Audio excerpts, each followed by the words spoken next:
adequate public notice is provided to the public by the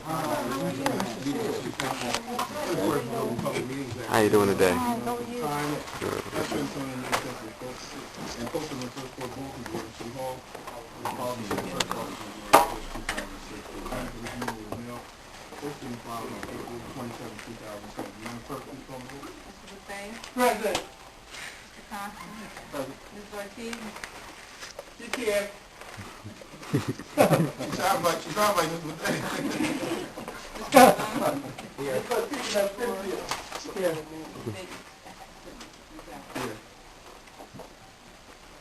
Thank you, Madam Clerk. We're at the 5 o'clock portion of the meeting, subject Dr. Herring, appearances by May Henry, Chief of Staff, Mr. Dennis Gonzalez, Assistant Business Administrator, slash Ryan,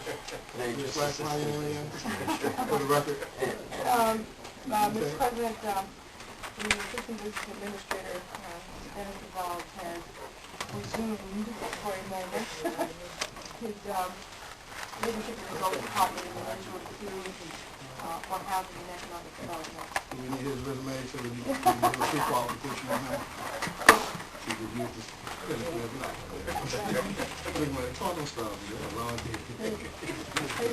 Mr. President, if I may, Don't talk about himself. No. I put a lot on him, so that put him on actually him. may be a me. I've asked him for way too many hats. Well, congratulations, Dennis, and it's good to see that you still at least have one head on your shoulders. Okay, we're at the portion of docket review. You know what? We can change it around. Do you want to do public comment first? And then we'll get into docket review and call it in after that? Any preference? Let's do that. Motion for public comment. Second. All right. For the portion of the meeting being reserved for the public, anyone wishing to address council will do so at this time. Show of hands to my right. Yes, ma'am. Please state your name and address for the record. South Street, Trenton, New Jersey. Yes, ma'am. Ms. Brady. There are three issues that I want to bring before this council today. One is, I need, and you don't have to answer this question right now, but I would like an answer to the question. Yes, ma'am. How many of those of you that are here, both administration and council, know what streets are county and which streets are city? I don't know. But about, I'd say 4 years ago, I came before council with an issue about where Calhoun, Princeton, MLK, Chadwick, and Pritchett run together. Shortly after that time, bringing it before council, Mr. I'm not sure if it's his last name or first name, I can't remember. And Hogarth met with the residents of the North 13 Civic Association with a plan of what was going to be done with that area. And we have been waiting all this time for something to happen. Are you talking specifically with regard to the gateway to California? Well, it was supposed to be, some of it's going to be laid one way, a light. I can't remember all the details of it. But I have stayed on top of it and have had the help of Eric Jackson in talking to who this would fall under, because I thought it was city. I thought Mr. Hogarth was the one that was taking care of it. And last week, this chief of staff said that I should have, and I should, go to Brian. I would think that the city would be willing to help residents go the route that they need to go, or assist them in what needs to be done as far as protecting the residents and the voters and the constituents in the city. So I just wanted to know if you guys know where these streets, what belongs to the city and what belongs to the county, and if you could make it known to residents and how they need to proceed if they have an issue with traffic problem and who they need to go to get things done. That's the first thing. The first part of that is most of the county roads, some of them have markings to them, but you signify a county road as a road that runs through multiple jurisdictions. Like a street, for instance, like a Greenwood Avenue or Olden Avenue, streets like that have the county generally has some responsibility that runs through the entire portion of the municipality. That's how I kind of differentiate it. And then there are markings to some of the streets on the county road, so if you go outside of the county, roads in the county will take care of specifically. Okay.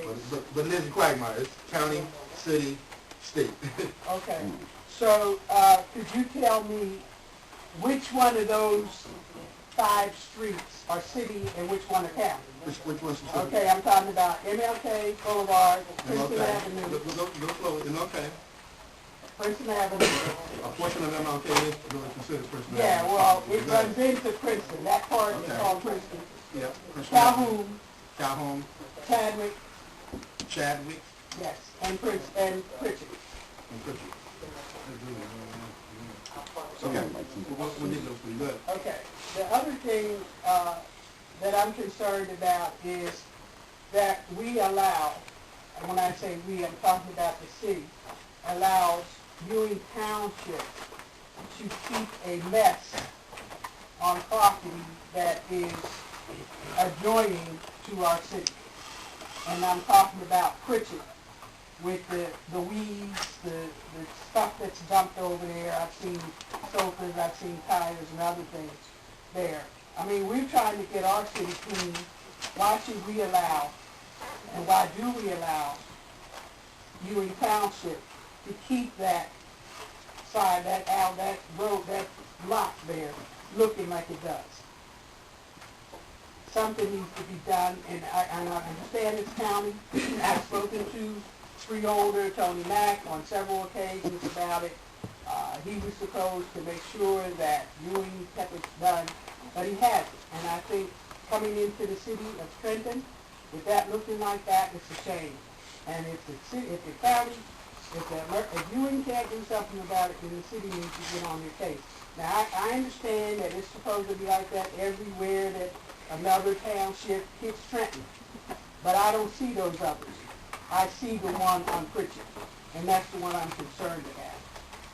And the final and the last thing is, it's regarding the Reading seniors. The Reading seniors wanted to buy a TV, a 42-inch screen TV, for the purpose of having movie nights, which would have benefited all the seniors. Movies or having watching movies at night? Having, movies, getting movies and having them at night. You can't show movies very well in that bright place during the day. We chipped in, seniors that wanted to participate, chipped in $12.50. Last Monday, we got the TV, and on Wednesday, we were given our money back and told we couldn't have it. I would like to know what are the seniors allowed to do, and what are they not allowed to do. I believe that if we have initiatives to do things that'll help us, make our lives better, a lot of the seniors, they don't have anything to do. They can't go to the movies. They don't want to go to the movies out in Independence Mall or out on Sloan or wherever else other movie theaters are. And this is an out for them. Some of them only get to go to that center, eat lunch, and go home. This was a project that we really thought was a good thing, and we were told that we might not have it. Then I got word from a reliable source that the mayor said we could have it. Unfortunately, we lost a good deal. And so now we no longer have a TV. So I just would like to know, what can we do and what can't we do? So that we know where we can go and where we can't go. Okay? Thank you. We'll find out when there's inquiry about that. Mr. President, if I may ask you a comment on that, regarding senior citizen centers. I'd like to know what we have established on the book regarding senior citizen centers, because in all the senior citizens, not just the cities, but a few that I've been in, what may appear as micromanaging to me may be what has to happen. I don't know. But I'd like to know because even the seniors at the West Ward are unhappy. And so if we just get some standard operating procedures posted maybe for them, or they can have a book where they can review things as it relates to the center, I just like to know because it is an issue. And again, it's not just here. Seniors are unhappy in housing. They're unhappy at Senior Citizen Center. They're unhappy everywhere. And it seems that the biggest complaint with seniors is that they don't seem to have freedom of choice anymore. And so I'd like to know what we have on the books as it relates to Senior Citizen Centers too. Because, some of them feel like we're making up rules as we go along, and we may not be. The rules may just be coming up as we go along. I'm not sure. It may be an electricity issue. It may be a number of issues in your particular case. But the bottom line is you need to know, and it just needs to be standard for whatever it is. Because they do go there and enjoy themselves, and if you restrict them so much, why would they bother go? Close the centers if you're not going to let seniors have fun. Could I just say one other thing? I just want to say that the seniors at Reading are very innovative. I mean, they have so much energy. There's so many things that they want to do and that they want to be a part of. And all of the centers can be a part of it with us. It's up to them. We put the information out there. I mean, we just want to be able to do things as seniors and be able to continue to have initiatives to do things that are enjoyable to the centers. I mean, we at Reading have done a lot. I told you about how they partnered with schools for Valentine's Day and gave every kid a gift. They partnered with another school for Easter and gave every child a gift. I mean, we're trying to bridge the gap here between seniors and kids, and that's what's needed in this city today, to try to get the kids to know that there's a better way than out here with these gangs and running the streets and stuff.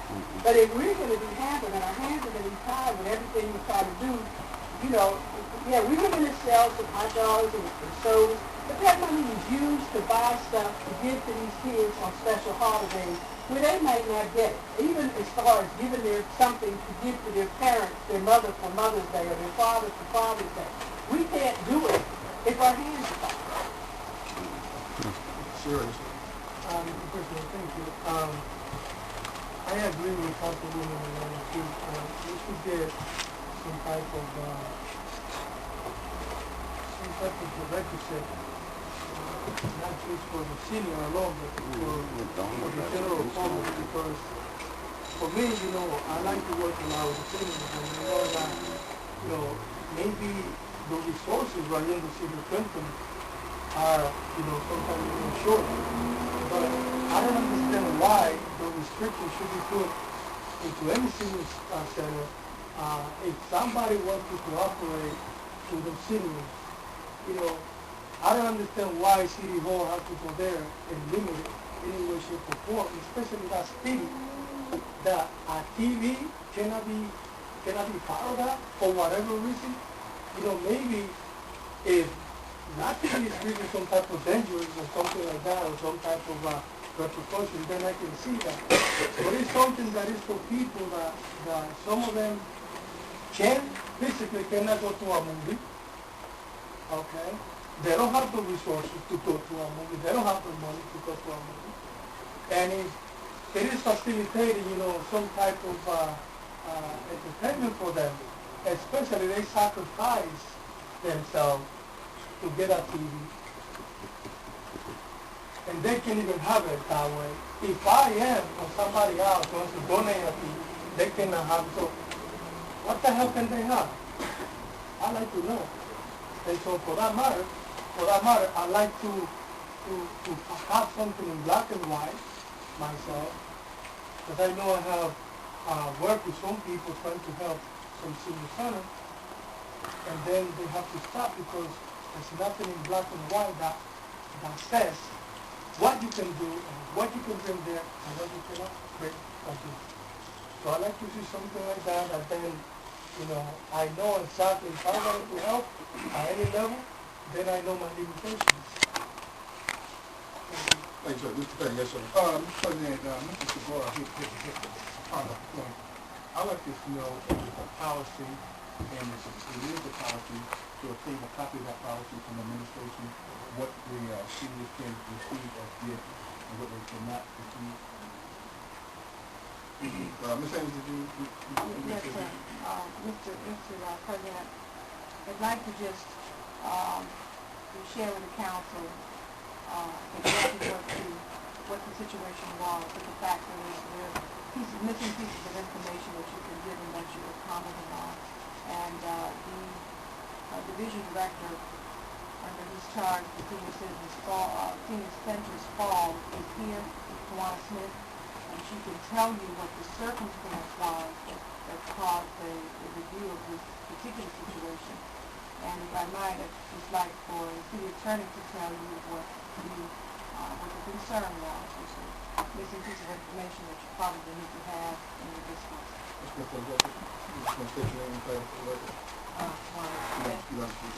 Tawana Smith, Division Director for Community Relations and Social Services. Yes, ma'am. I believe it was a Monday, I guess the television was delivered without my knowledge or Director School's knowledge. We had actually no idea that the TV was being purchased. We did know that the seniors had requested to place the television in the cafeteria area. We already have televisions that are operable in the center where they can actually watch movies or DVD players and the like there. We had no idea that this television was being purchased. It was being purchased for the amount of $800. $300 we came to find out the senior citizens collected and donated toward the television, and then the remaining $500 was actually donated by one of the people who actually works in the center. So, Don't forget the part about where this money, where the TV was coming from, which complicated the yes, matter. and the television was actually... You said $500 donated by the Yeah. And the television was actually purchased from the employee's son. It's a used television purchased from the employee's son. Just clearly, I mean, From the employee who who collected the money, who works there. and made the donation of $500? Yeah. Yeah, that you made the donation of $500. I mean, the issue, Mr. President, that we had looked at is one that Ms. Lyles can speak to. It doesn't go to, I might add, any issue of intent from the employee, who by all of, everyone's understanding has been very good and kind to the seniors and works very well with them, has a wonderful relationship with them. So this issue is not a respect of person. But it does go to something that you all have raised about, what are the policies and rules. And so as it relates to collecting money from the seniors to then pass it along to a family member starts to delve into an area that certainly, even if not in this case, problematic one is policy and life.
Ms. Lyles, if you can speak for just one moment on the issue that we discussed in terms of property ownership, any warrant issues to be able to protect the purchase, and then what even happens with who owns it and maintenance of it, all of those issues. All of those terms would have been required to be spelled out. So any number of things could have developed, and then we would not have known how to address it. Whose television is it? Whose airs the television? How reliable? How old was the television? All of those issues should have been brought to the surface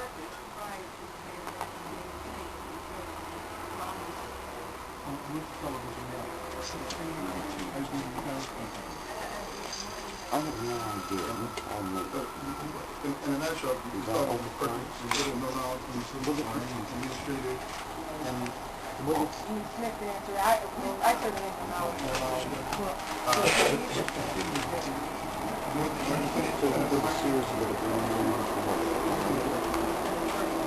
This is ridiculous. Right. So that's the only person who has direct knowledge of consulting with you or city attorney or. And we might add, Mr. President, there is a process that does allow for gift property donations such as that, that would actually come through this body. As you might know, we've done that before whether it relates to properties and that people would want to give to the city for the purposes of that particular center.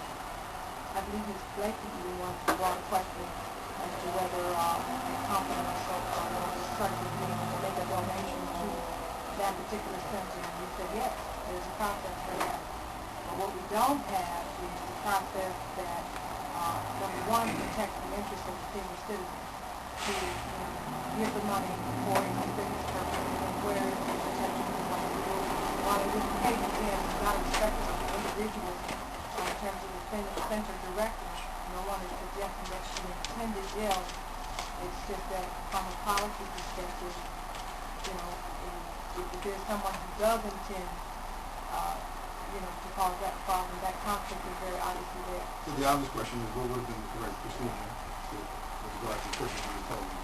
Well, the correct procedure was the one that is my understanding that the center director came to the department director about initially, which was to say the seniors have a desire for this particular television or a television for movie night or what have you. The issue was at that time he had not a good position for providing that because it had not been budgeted for. You just can't come up and make a large purchase request sort of all of a sudden. And plus we have to consider how that affects the other centers and all of that. So it was something that I'm told that the Ms. School was considering, but at the budgetary request. The other option certainly would have been for city staff and certainly the senior system but to solicit proper gift donations to television, which we certainly welcome. I might add, we'd love to have the television donated to the center as opposed to asking the seniors to raise the money. It's certainly not being appropriate to solicit it from them. Mr. President, I'd like to suggest that when we're in situations like this, so that we keep a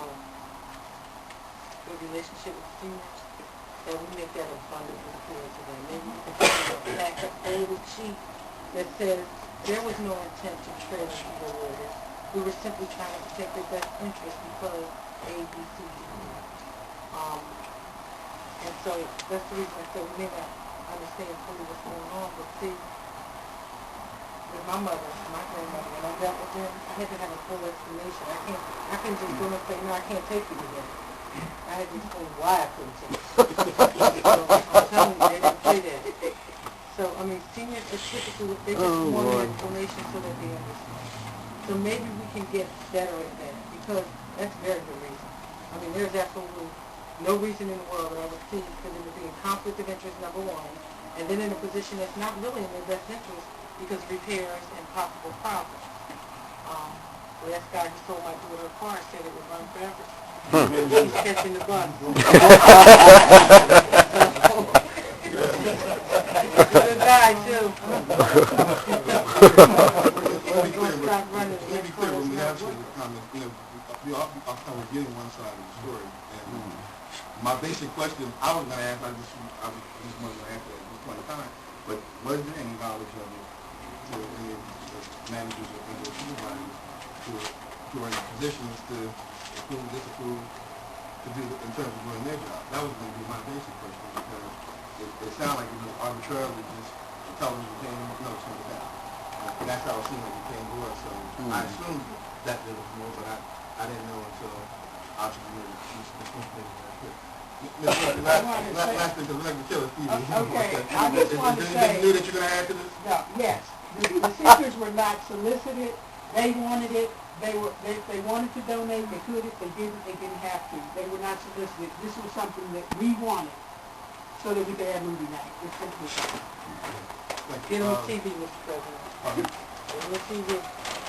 The big budget? Well, Mr. President, without trying to belabor the whole matter, as we've indicated, we'd like to move on. And as you mentioned, one of the things we want to look to do is to really begin a process that should be seeking grant funding for the campus, because then the next thing is council. Well, what I was going to, the one thing I was going to say, the one thing I clearly was going to say, that whatever the city does for one center, you make sure you do it for all the centers. I think that's the only thing that's fair. You're going to put a television in one center, Mr. Cochran, Mr. Bethea, or any other, anyone else would have a right to say, I'd like to see that in my senior center as well. And it's not the cost of television, the big scheme dollars that we spend on renovation, but it's making sure that you can do it even if it costs more systematically and procedures.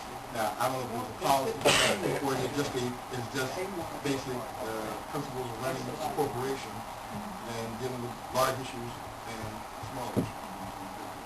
But just so you know, that we are developing a policy that speaks to the process for gift property donations so that they can be clear for those people. So that is what we're definitely on. Right, because I would probably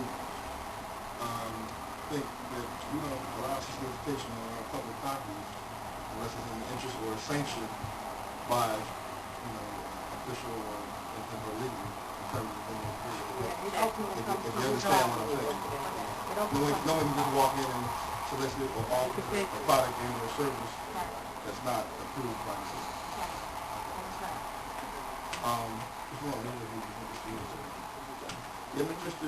I'm sorry, Mr. Cochran, did you see what I just wanted to get correct in the standards very soon. Had a need, had a problem, and they didn't match policy-wise, but didn't have their hand out saying this was easy to kind of went in it themselves to get it. I realized it didn't work, but I applaud their kind of personal responsibility to they can take care of themselves. Yes, sir. Good evening, Mr. President, members of council. Yes, sir. Name Dion Clark, 323 Walnut Avenue, East Ward, Wilbur section. My first question is, Mr. President, a few months ago, the question was brought up about cats having license too. Follow up to that. Where do we stand at on that? Cat licenses? Yeah, remember we was talking about it a few months ago, Councilwoman Staten brought it, said it should be a good, it should be done if we license dogs, and we got just as many cats around. Why ain't they licensed? Actually, to the immediate response to your question, we asked for a review of the ordinance and see if the ordinance could be able to improve structure. Well, that's been a few months ago. Right, I'll go follow up to it. Matter of fact, it's been a few months ago that we asked for another ordinance change that's in today's ordinance. One of today's ordinance, small one with regards to that. So no news is good news as far as the cat license. Follow up. Okay. Follow up. Secondly, I'd like to take this opportunity to thank Councilman Gino Malone for some outstanding work he's done this week. I call Councilman Malone more at home and at work than I do during the day. And I appreciate that because I'm constantly on him. People just don't know how I really worry the councilman. It's always something. And he goes past the call of duty. And I'm greatly appreciated to it because this was some things that was terrible, and I called him, and within 24 hours, the matters was resolved as far as illegal dumping, trash, whatever. So I'm greatly appreciated to Councilman Malone. Third, I did some research in New York City in the Department of Housing. 90% of it, the salaries is paid by fines and liens. On the department of the housing department for the city of New York City. City of New York City. What they collect in fines and liens pay for 90% of the salaries in the Department of Housing. So it's just something I thought was very interesting. I appreciate that information, but I would never compare the size, the number, the cost of buildings although unless you just say structurally. Yeah, that's what I'm saying. I just thought it was, you know, maybe Trenton can work off of something like that. Maybe not on that scale, Okay. but still, you know, 'cause we have a lot of issues. Maybe it's something for Director Pucciati to think about. I'm sure their fees are much higher than ours. Oh, absolutely. Millions and millions of dollars they bring in for to help pay the salaries of the inspectors. So I thought that was very interesting. Fourth, I'd just like to speak about the crime-ridden, drug-infested, trash-filled Walnut Avenue. I'm going to pinpoint the issue to Walnut Avenue. Mr. President, members of council, Walnut Avenue is out of control. You can check with your police department. The way they have been fighting and carrying on, I brought to the attention of Director Pucciati today, there's 2 rental properties. See, that's where a lot of the problems are on Walnut Avenue. They are rental properties, and a lot of those people don't care. The government, Section 8, welfare, whoever, is paying the tab. The landlord knows that. They just tearing up the property, fighting, carrying on, and when they get done, they can just get up and leave. The landlord and got his money, and we go on from there. Walnut Avenue needs to be dealt with. I'm telling you, Walnut Avenue. I ain't saying the East Ward, Villa Park, Walnut Avenue is out of control. I'm a stark supporter of Joe Santiago, but his police are at a... When you got 15 cops out there and you got a crowd of 200 or 300 people fighting and carrying on, it ain't much the police can do. Now, I witnessed that Friday night. We had some shootings on Walnut Avenue, Friday night, 10:30. That was part of it. It started down there where I live at, and the crowd started their fighting and just went on down to the 100 block, fighting and carrying on. And the tragedy of it all, the girls are worse than the boys. Oh, yeah. The girls fight and carry on. They got their guns and everything. They are worse, and I'm witnessing it, just like we here in this room. What's going on? You're seeing it. We're communicating what's going on. I'm standing on my parents' porch witnessing this. The girls say they'll bust a cap in me as fast as the boys. And the boys are getting the girls to do a lot of the dirty stuff now. If ever you see a group of boys together, a lot of times they got one girl with them. That girl is dangerous. Thank you. Thanks, sir. Mr. Long, yes, sir. For the comment. Dion, thanks for the comments, and as always, thanks for reaching out to me with various issues. Last week, we thanked Mr. Jackson for his prompt response. I'd like to thank Mr. Pucciati for his prompt response on the issues that we just brought forward. You know, you still have moisture working there, so you'll have no doubt that the press loss. Absolutely. Why you have that look that way? Thank you. Yeah, I'm looking at the demolition grant you have. C-21 and 305 and 307 on that avenue. Yes. The resolution and the packages. Yes, Are those abandoned structures? Yes, they are. City-owned structures? Most of them are. There's one that isn't, but it's been abandoned a very long time. These structures are going to be in public structures? Needs to go, yes. Okay. Where the property? On the off of Walnut Avenue? Yes, those are problems I've been complaining about. Director, this is for them. Yeah, I appreciate that, Director. Director, anyone else from there? Okay, Patricia Stewart, 679 Lamberton Street. I am the president of South Trenton Area Residents Society. Along with Mr. Clark, I have to say that Councilman Malone has always stepped forward when I have gone to him whining and crying, and he's been very tolerant of me, so once again, thanks a lot, Gino. Couple of things before I drop the hammer. The taxis, if you remember when we met at the Dunn Middle School, the taxi drivers showed out in force, saying that they were being picked on by the city. Well, last week, Shaw Taxi dropped off a party on Lamberton Street, got to the intersection of Cass and Lamberton where there was a stop sign. Not only didn't he signal, he didn't stop. And this evening, while I was going up Broad Street to City Hall, a cab pulled away from the cab stop, didn't signal, just pulled into traffic. So I really don't think they're being picked on. I think they are constantly violating traffic ordinances, and frankly, they should be pulled over, they should be ticketed, and maybe it'll get through their thick heads. Okay, the other one, last Saturday, I had reason to be over in the Donnelly Page homes, and I got out of my car. Granted, I was the only white person in the immediate vicinity, but some young man approached me and wanted to know if I needed anything. Then he saw a freeholder. Yes, I was going toward the administration building, but I was parked.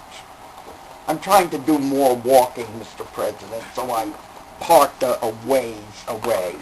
And he came over and he saw a freeholder call to me, and then he backed away. Obviously, he wanted to know if I wanted drugs. That was one of the complaints that I heard at this particular meeting, was the constant drug dealing going on in the Donnelly homes. I did not see a police officer there. However, during the week, I do see a police officer at the intersection of Market and Broad, right in front of the courthouse, which is crawling with sheriff's officers. Why we need a police officer at that intersection, when it might be nice to have a police officer over at the Donnelly homes, maybe making life difficult for these drug dealers, I haven't figured that out. Okay, here's the, one other minor problem. I got a very nice letter today from Councilman Costin apologizing for not letting his constituents know about when there are meetings, and he invited us all to attend a city council meeting. Nice thing to do, but on the other hand, that's not your responsibility, Jim. Your constituents should know these things already. And I am tired of hearing, nobody told me, I didn't know. Oh, am I allowed to go? If you're so damned ignorant about the way your government runs, too bad if you're stuck in the middle. Now, I know City Council has absolutely nothing to do with the Board of Education. However, you do have access to the man who does have a lot to do with the Board of Education. What is coming out is appalling. I never liked Dr. Lytle to begin with. He was patronizing.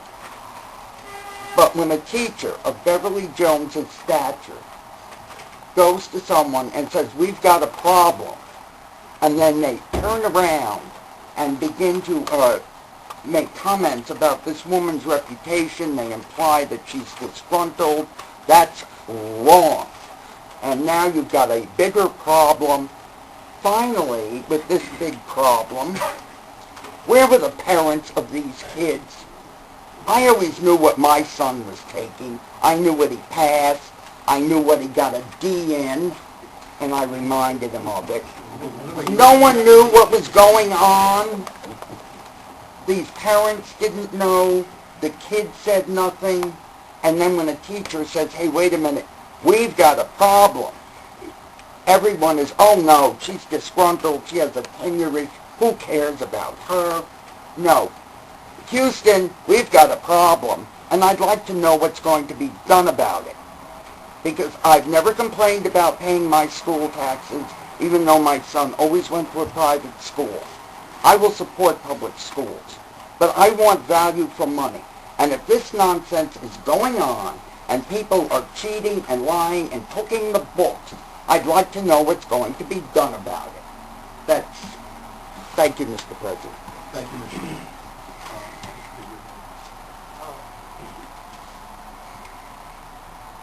Thank you, Mr. President. And, I have some questions with respect to that.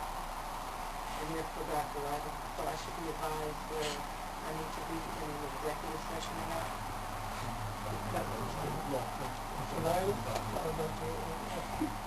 Oh, Lytle's working for the University of Pennsylvania. I have a question regarding Dr. Ryder Jr.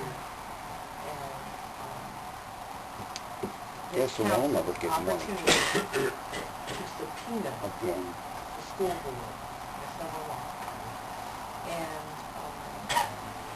in an attempt to frame the issue appropriately, I need to know if it would require executive session because we're going to have some discussion with respect to personnel. But I'd like to know if this board has the authority to subpoena the school board in its entirety. Subpoena board records, board members. The board members. The board members. Board members who approve before the board, I think the councilman is So, saying. yeah, but he knows what subpoena means, and he knows what his body means. So, that's what I'm asking. Well, Now, why is it claimed have dormant? some subpoena powers. Whether or not they would extend to subpoena a board member, which is an autonomous agency, that has to- They're autonomous except in matters affecting the city as a whole. And I think the city as a whole has been affected. I can't answer that on the spot. Okay, well, I'd like to have that information. And the second part is, we'd like to know if we can subpoena an employee who has been suspended. The fact that there are employees that have been suspended, I don't think they have to do with it. And you're talking about subpoenaing an individual to come in person to council. Yes. And also have. Which may require a vice letter, I don't know. But the point I'm making is, Mr. Locker, I'd like, and I don't think I'm alone, to subpoena the board members if we can. Number one, they need to answer some questions. And because they are charged with the legislative piece of the school board. And so we need to know what's going on, that's number one. And number two is, I'd like to subpoena, Dawson. And I think, what's the woman's name? Dario. Vizario, not Vizario. Vizara? Azara. Like to subpoena Miss Azara. And if we actually have the authority, because we paid this joker, the superintendent, Leiter, Former superintendent, madam. former superintendent.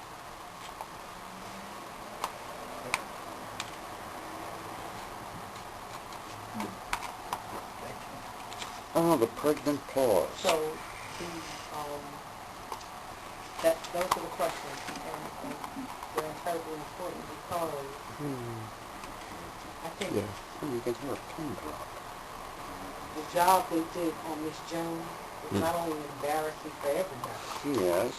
but it's a disgrace that something like that in this day and time could go on with the teacher of the year. I mean, I said it then, I said it before, and see, when I went before the superintendent with respect to Ms. Dawson, I was a disgruntled parent.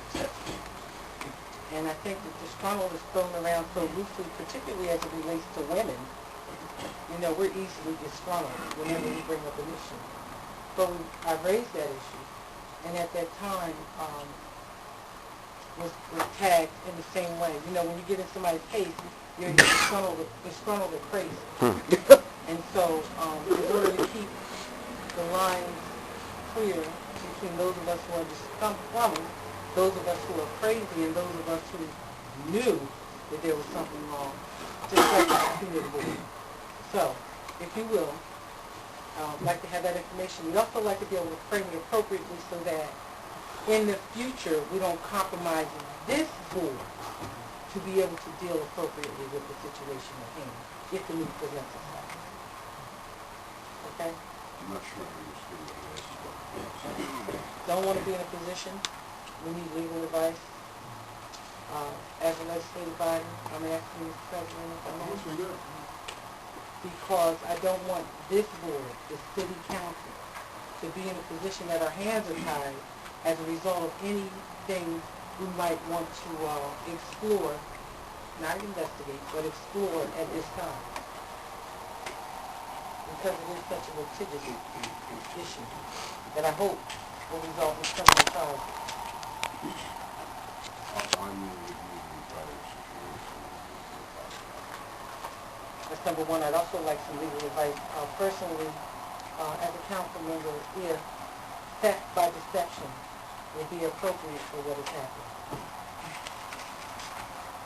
Okay? Well, I would have to have a specific facts as to what is happening. Well, did Mr. Alaka get a copy of the report, Chief? No, he didn't gotten a copy of it. Can we see that he gets a full copy? We'll see that you get a full copy of the report, Mr. Alaka?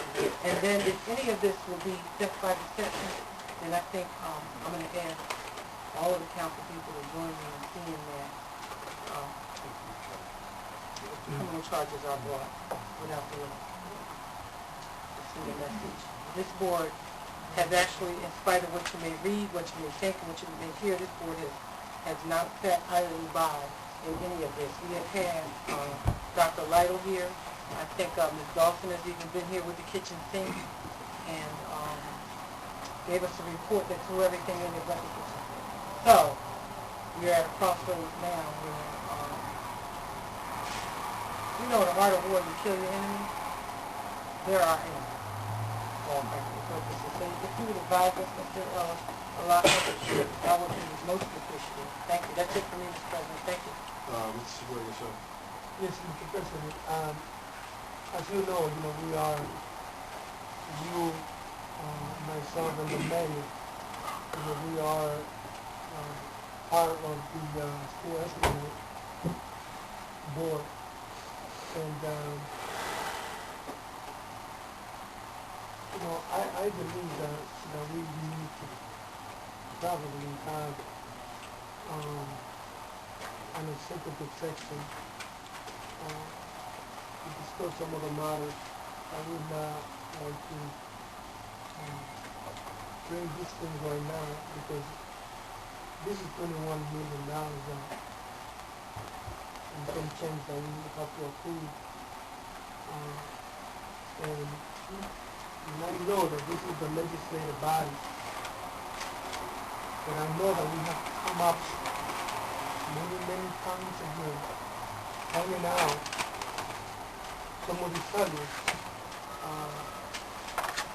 So many times I said right here in this table, over and over again, to please look into the matter of Juan Pusila Dawson. So please look into the matter of Mr. Lytle and all the other individuals that came here with him that just came to wreck more than it was before he came here. Those two sisters. So, but again, since administration is one body and we are another body, which I know that we should work together all the time, but some of these fellows sometimes they come here and they say, we don't work for you, the city council has nothing to do with us, and they do whatever the heck they want to do. And they also pronounce themselves by saying that they will not submit themselves to any action of the city council for the budget. Yeah. And that's what I'm talking about. If you don't have nothing to do with city council, if you don't have nothing to do with us, and I know that the mayor often comes here to us for a certain consensus, and I know that, when the mayor sits with this individual, he asks all the pertinent questions, because I'm sitting right there, to see where they are. But it seems like, the poor guy cannot be, assessing everything, and micromanaging. You know that. But it seems like as soon as we walk out of there, they do whatever the heck they want to do. Because obviously, we have a lot of questions to ask. And what you asked, Mr. President, I asked. But it's the same, rhetoric. Because the same thing that we asked to be executed over there, the mayor asked, you asked, I asked. My brother, we don't get it. And we're supposed to now go ahead and take this $21 million and approve it? I don't think so. So perhaps we need to have some individual right here in this, not at the end of that desk, and answer those questions that the city needs to know, that we need to know, and our children need to know too, because that's the process of what just happened. I never heard of such a scandalous, insignificant school system as is happening right now. It's a picture of a whole bunch of kids. And again, today, we had about 200 kids in one school and about another 150 in another school. And they were just from 3rd grade to 6th grade. And it was just beautiful to see, the birth of just, but then, what happened to this, where the time, again, and everything else, it is, again, one more time, I said again and again, that it is a key concept that needs to happen here. We cannot have individuals coming here and say to city council, we got nothing to do with you. Or city council saying to the administration or to the board, we got nothing to do with you, you're on your own. No, I think that if we all care about the same subject and common denominator, then we should definitely be together and know these issues and identify them.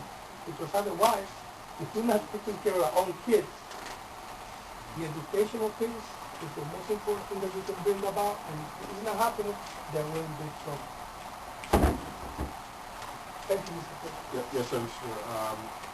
Yes, sir. Thank you, Mr. President. Mr. President, I'd like to know, did the superintendent give you a date that he was going to appeal after he made his cancellation? No, we have not discussed it. Okay. Thank you. Mr. President, can we get him rescheduled quickly? Yes. Any comments? Yes, sir. State your name and address for the record, please. Yeah, Paul Harris, Center Street, Trenton, New Jersey. Pardon me, address? 137 Center Street, Trenton, New Jersey. Yes, sir. Yes. My question is, I'm curious as to legislative body is what this is what you guys call yourselves. So I'm curious as to what that means. I mean, how often? It seems as if when we come to meetings that you're always micromanaging different things, from TVs to different things. So I'm curious as to what you mean by legislative body and what that entails, what you're supposed to do and what you're not supposed to. And if it really is the role of city council to be worrying about televisions or toilets or different things for different buildings, whatever it may be, not to say that they're not important, but it seems as if you have directors of departments, they should be the point of contact for these issues, and the city council should be concerned with, the progress of the city on the whole, not the small issues. So I'm curious as to what that really is. All right, well, let me back up and answer the first question. The question of me to reserve for public comment. Anyone from the public can answer anything of the legislative body that they may, that they deem fit and right. I've had people ask questions about the federal government, county government, I got a cat up the tree, whatever the case may be. We do not limit or curtail one tongue as long as it does not interfere with the quorum of the proceeding. That's the first and foremost thing. That's very important. We don't muzzle anyone. We allow people to express their freedom, information to share with us, and or beliefs or what have you, to the betterment, hopefully, of the city of Trenton. So, it was just a basic civic matter that was brought up that was asked of this body, and we got a response back from the video director, and it's being handled. And that's very much.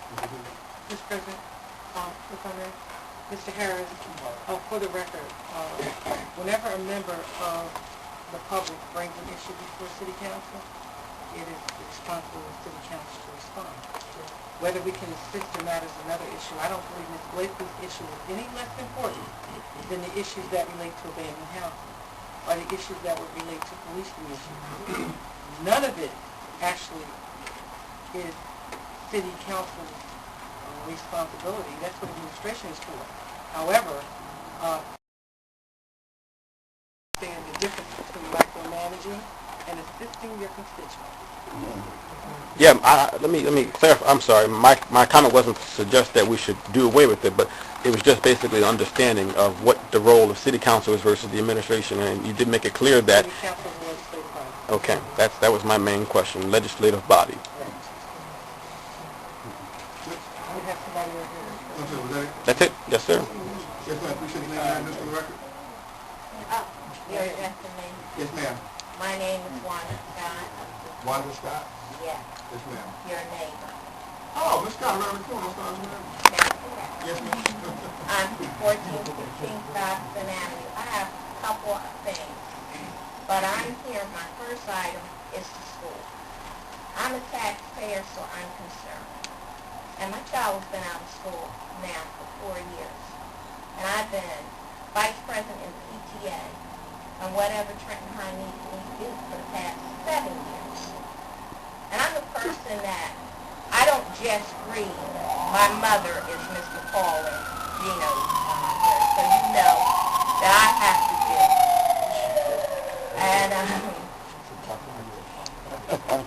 I didn't send most of my children, two of my children, to Trenton High. I sent them to private school. But when I sent my son to Trenton High because he wanted to go, I was shocked. Miss Dawson at the time was principal under Dr. Lytle. I'm a serious parent. I work in Edison, New Jersey, and I am at Trenton High 3 nights a week. So I'm not a person to speak or do without putting it to action. And as far as her saying, where are the mothers of these children, I became a mama to 3,000 kids because their lives are important to me. So whatever committee or whatever Trenton High had to have, I became a part of it. PPN, SLC, whatever you have for a parent, PLN, I'm there. So whatever went on in Trenton High, I witnessed it firsthand. I became a person who chronically was at board meetings and beat up by formal board president, Mr. McMullen. So when I read Beverly Jones's what's happened to her in the paper, can I say it isn't true? All of it's true. I've sat in meetings where I didn't know if Miss Dawson was going to fight Mrs. Jones. I've sat in SLCs because when Mrs. Jones comes in to try to tell the parents or give information, it's always, we got to spend a half an hour and watch, is it going to be a fight?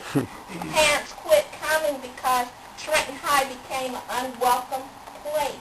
Our children's test score is very low. Parents come to Trenton High to see the principal. They're told she isn't in. I'm one of these people. I say I work at Edison. I'm due to work at 8 o'clock. I'm in Trenton High at 9 because I want to see where the principal is. Because I don't want to hear rumors from people in PTA. I come and walk in the school and I wait. I see her go in her office. I see parents told her she's not here. I watch our children's test scores tumble down. I become an officer on a PTA where Ms. Dawson collects and have a PLN where she puts competition and pay parents to attend her meetings. I come to the board and ask about these things. I'm ignored. I come and ask my mayor because I'm a pain and I want to know. I want to know everything now that my tax dollars is doing when it comes to that school system. Dysfunctional. Kids not learning. Principal not around. But yet I see an approval coming in that she gets promoted to assistant superintendent. Paid for a job not done. Have I been in Sherman Avenue? I hear people around reading in the paper people never heard. Well, why am I a city resident? I'm not an educator, but I think that I voted for you guys because I'm holding you to a standard of excellence. I voted for you because you're supposed to be the best thing out there. But how can you be when I'm hearing you don't micromanage those are tax dollars across over there on Clinton Avenue? We're not concerned what our kids are learning. No honor programs, no nothing. I'm a class of 71 from Trenton High. Over 1,200 came out that year, the largest class in history. Highly productive. Bobby Pernetti, just to name a few. Geraldine Uri sitting, which I kind of embarrassed today, over there on the board. But she was top in the class.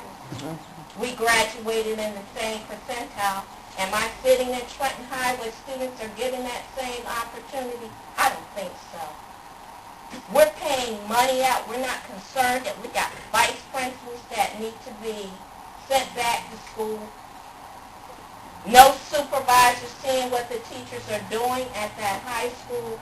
And then I see people saying, well, she got promoted now. She's over there micromanaging. Her Marie now is running Trenton High. She's running 3 campuses. People say they don't know what happened over in Sherman Avenue. Well, why do I know?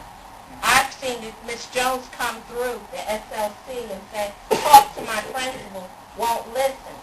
Tell the SLC, invite us over. I've been in Sherman Avenue. Yes, I have. I've sat with teachers who fear their identity to be known. Why? Because they might be out on tenure charges with Mrs. Jones.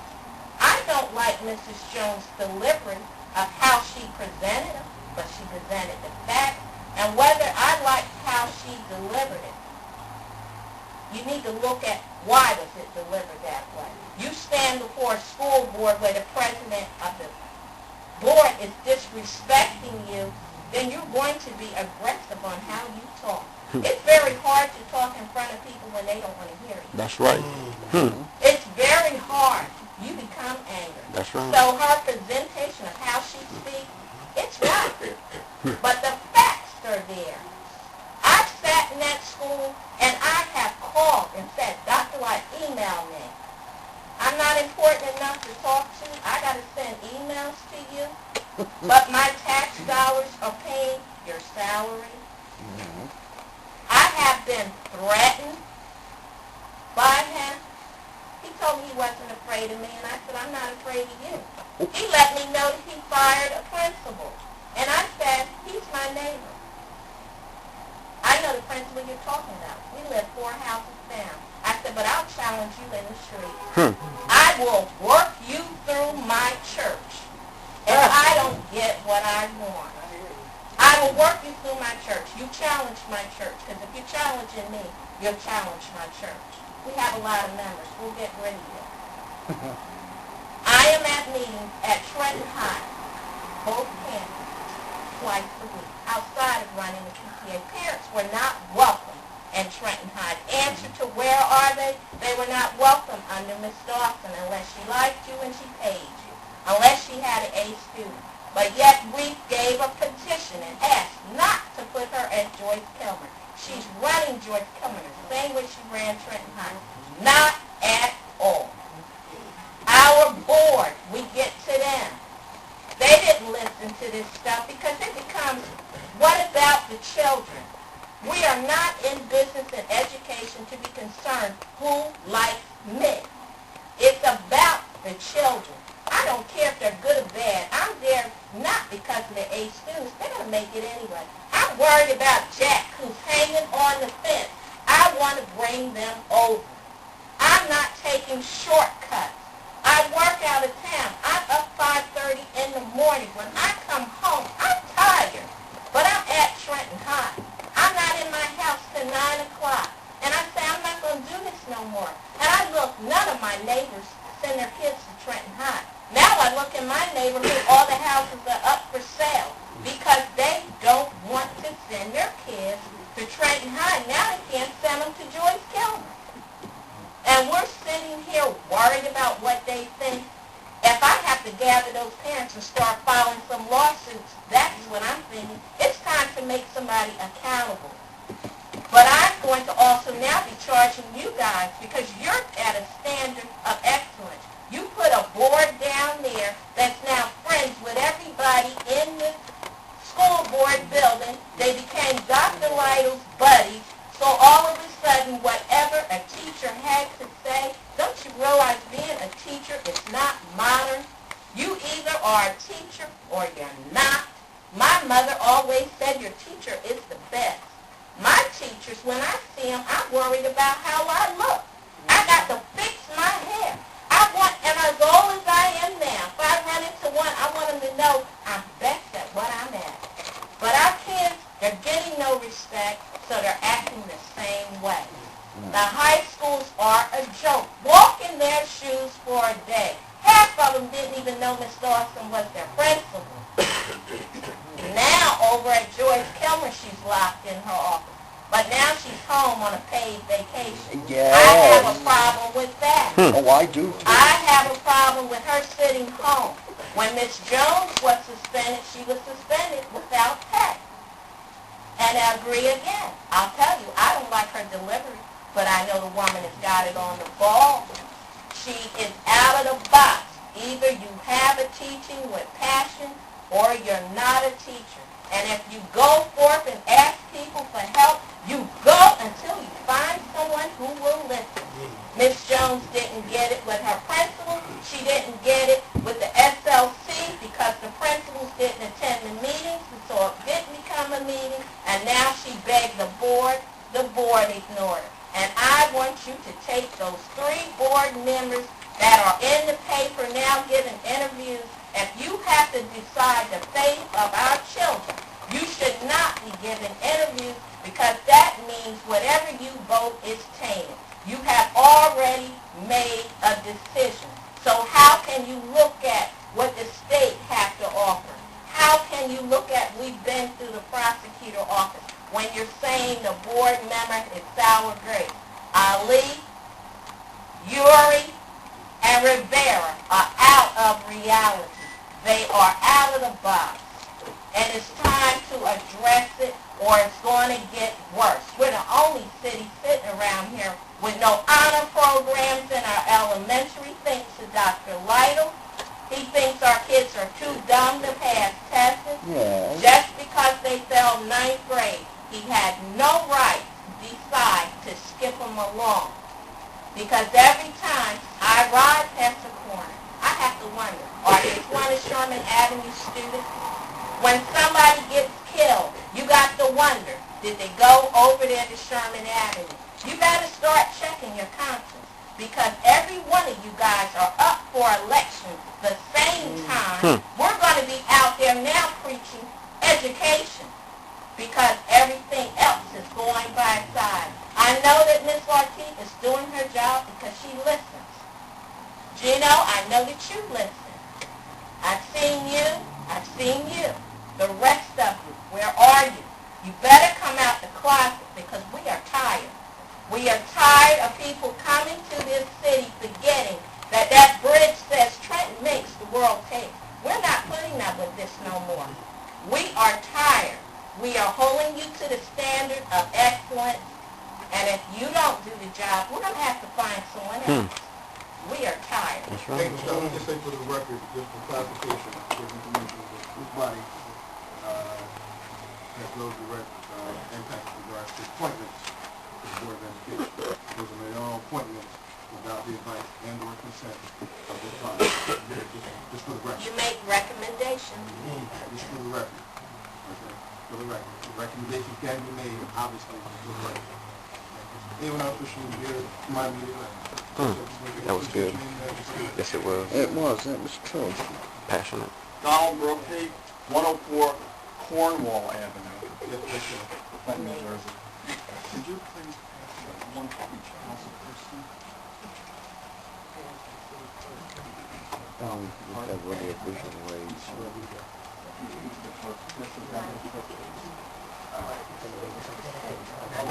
I'll try to be as brief as possible.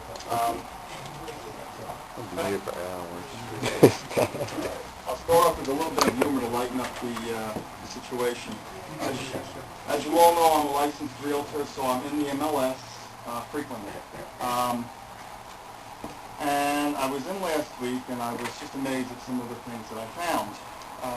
In the multiple listings, there is a supposed two-family listed at 55 Delaware View Avenue for $175,000, and the listing agent puts in the remarks. These are the public comments. Recently rehabbed to make it a two-family, separate heaters, common electric.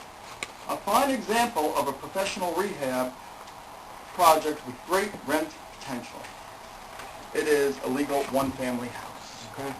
I think the zoning board, the zoning officer needs some help with these. I also would look at the tax records, because this particular LLC is part of the Black Hat Brigade that buys properties at sheriff's sale. Okay, and he owns quite a few properties in the city of Trenton. Okay. All right, I think the zoning officer needs some help, considering the fact that I reported an illegal two-family in my neighborhood 2 years ago, and nothing has still been done about it. Joe Cargacciato, God rest his soul. Whenever there was an issue, I would contact him, and he was all over it like hot bricks until it was resolved. I unfortunately have not had that relationship with the current zoning officer, and I've spoken to Mr. Pucciati about that. Okay. Now, I got a tip from one of my resources on the street that a vacant city-owned, a vacant property on West State Street changed hands very recently. So I was very familiar with this property and 3 others because when Stanley Steele was the Director of Housing and Economic Development, I went to him about these properties. The addresses are 714, 716, and 740 West State Street. This is what I handed out. Now, what you're looking at are the public records, as well as photographs of the properties. Now, when Mr. Gonzalez became director, I went to him. When I originally went to Mr. Steele, my concern was that these properties were so top-heavy with tax sale certificates that they were languishing. Nothing was being done with them. They were bound up. And I recommended that the city foreclose on the properties so that they could get back on the tax records, and I had offered to purchase them and redevelop them. Well, Mr. Steele came and went. Dennis came in, I met with him, and Ms. Valentine recommended them to legal for foreclosure. I was told to check back every 6 months to see what the process was. Since then, every 6 months, I would contact real estate. I set up meetings with Dennis, with Blanca. It dragged on and on for years. I finally was advised that the city could not sell me these properties because I was not a nonprofit, okay? Unless they were in a redevelopment area. They were not in a redevelopment area. I sat with planning.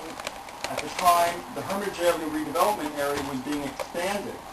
And I sat with planning because I didn't understand why this part of West State Street was not included in that expansion, since there were so many vacant buildings on that part of the block. It didn't happen. Also, the 700 block of West State Street was the subject of a study done by Princeton University as to why that block wasn't like the 800 and the 900 block of West State Street. In 15 minutes, I could have told them why. 90% of those buildings are rental buildings. Okay? There are only 3 or 4 owner-occupied buildings on that block. All right.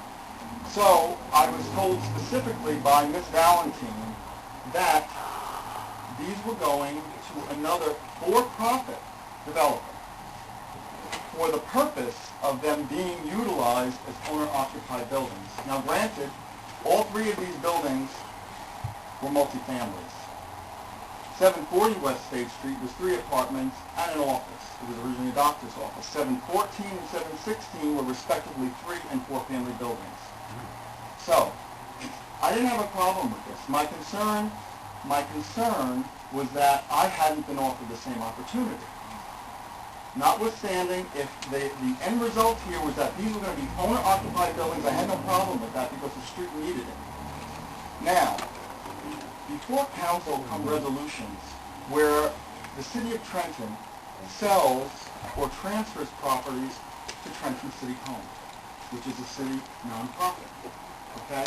So, the way that city properties are sold is they can go to a nonprofit, a for-profit developer if they're sold at city auction, or if they go first to a nonprofit, which is the way that Trenton City Home has been used, and then they are sold to a for-profit developer. If a property is in a redevelopment district, it can be sold directly to a for-profit developer. And that is how I ended up with 2 city properties. One of them I bought at auction. 2 of them I bought through the city because they were in exactly. Now, what I discovered when I went into the public records was that 714 West State Street, which was sold to this particular developer for $5,000 from Trenton City Home, was resold for $105,000, and nothing was done to it. That's a lot of money. I would like to think that that money could have been used by the city to enhance... Let's go back to what you're saying. This is with regards to 714. Turn to page 2. No, I'm looking at it. I just want to make sure I understand. You're saying that the property that was controlled by the city... It was sold to a for-profit developer. Well, I'm sorry, it was transferred by a resolution to Trenton City Home. You can see the chain of title on the second page. Right. So City of Trenton, blanket deed, Trenton City Home for $3,000. Then, from Trenton City Home to Trenton Minority Development Corporation, and these corporations and LLCs are all owned and controlled by the same individual. okay? And then, from Trenton Minority Development to Angel Negron, who is the brother of the man who owns Negron Construction. That truck was in front of 714 West State Street, and they were beginning to do work on the building. So we have, the other thing that really bothers me is that I would expect this from an out-of-town developer. This is the native son of Trenton. All right?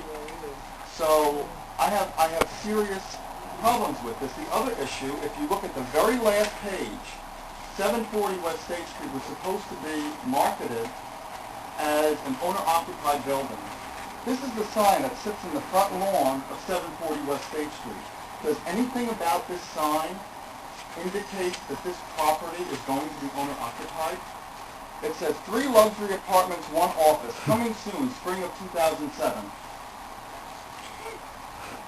The other thing is when the city is transferring properties or selling properties to developers for home owner occupancy, it doesn't make sense unless there is a requirement or a deed restriction to deconvert a multifamily, because there is no way to possibly track if someone who owns the property is actually living there. It's impossible. There is one person in the Department of Housing that follows up on these things, and it is impossible to follow up on things like this. Unless, I mean, you need a squad of FBI agents sitting outside each and every one of these buildings to make sure that someone actually who owns the building is living there. It's naive. All right, so these are my big issues. I feel that something very wrong happened here. And my other thing is when resolutions come before council where city-owned properties are being sold to Trenton City Home, I feel that you should know what the end use is going to be beyond it being transferred to Trenton City Home, because they don't redevelop properties. It's a conduit for the city to sell properties to for-profit developers. And again, I have no problem if the end use is going to be owner-occupied properties. If this developer walked away with $100,000 in their pocket that could have been used for people in the city, and I'm a taxpayer in this city, and I pay a lot of taxes. On 15 properties, I pay a lot of taxes. And this really bothers me. This could be used for books for our school children, trees on curbsides, recreational programs, anything. And this went into someone's pocket who took advantage of the city. And legally, I don't know what any ramifications could possibly be, but this really bothers me. That's all I have to say. Let me just ask one question. It's bothering me. Just for the record. 15 properties. With regards to properties that are transferred or sold to City Home or previous City Home for all intents and purposes. Is there any clause,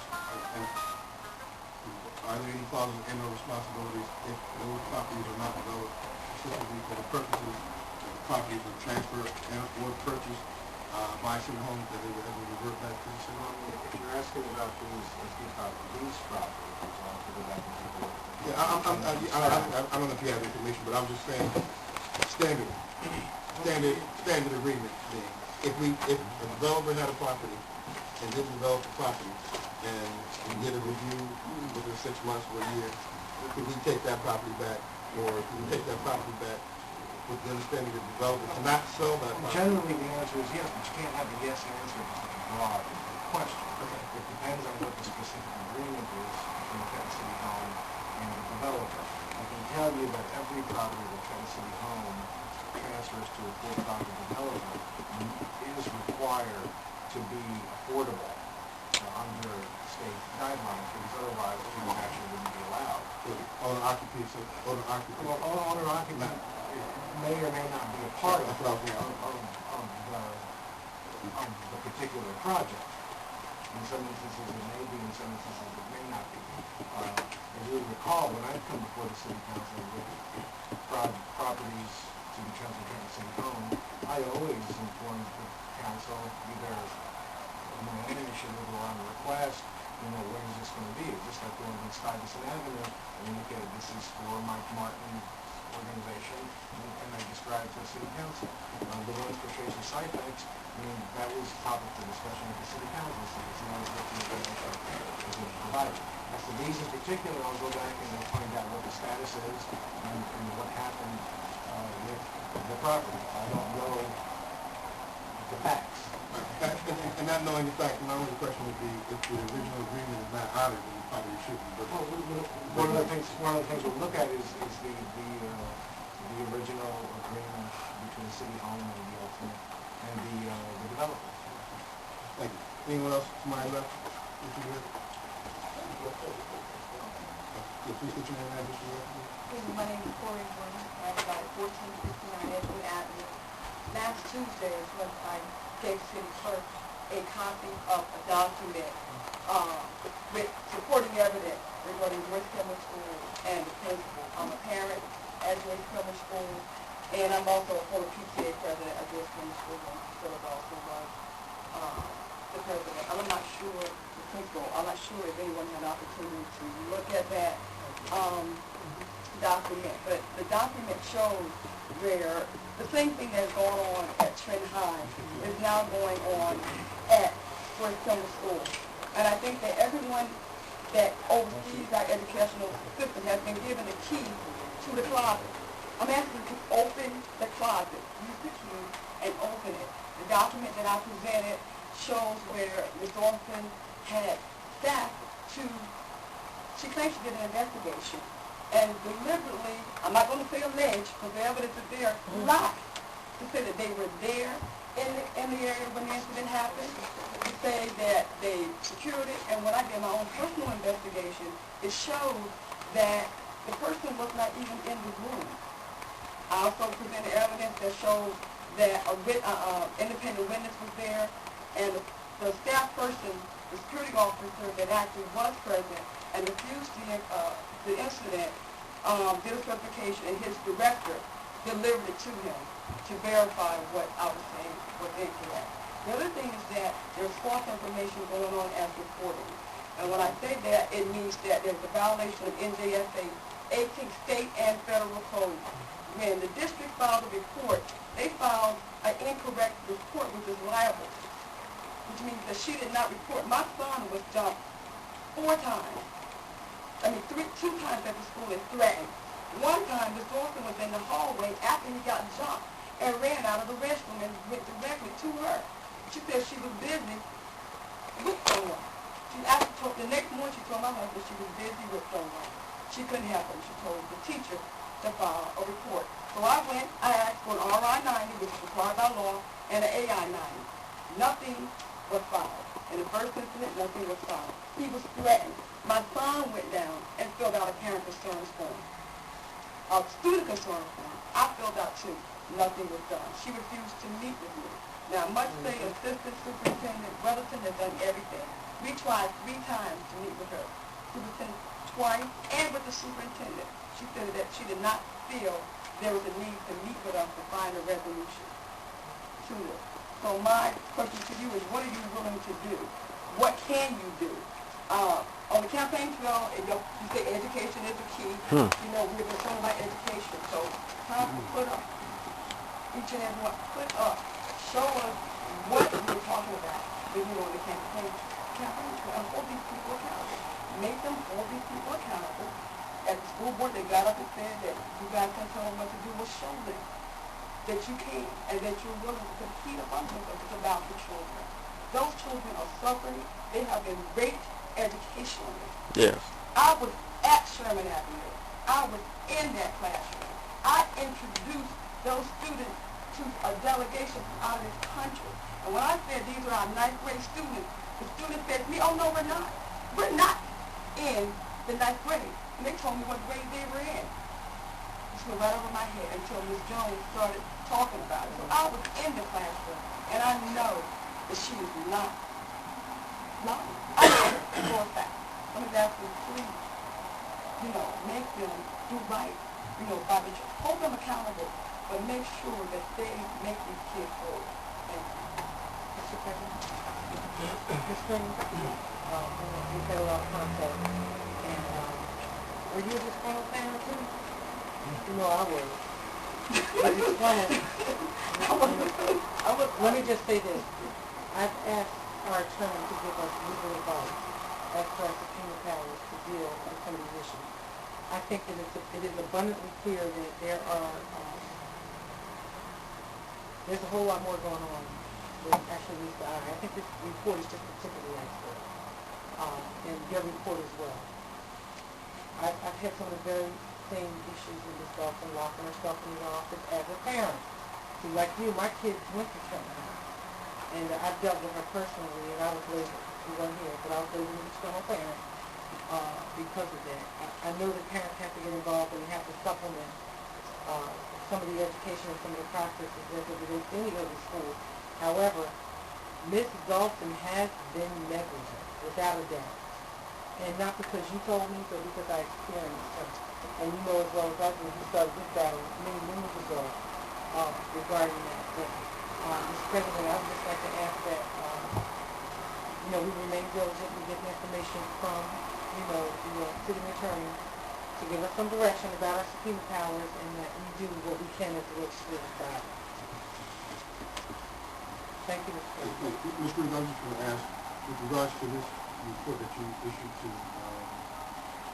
Mr. Rutherford, you did meet with him?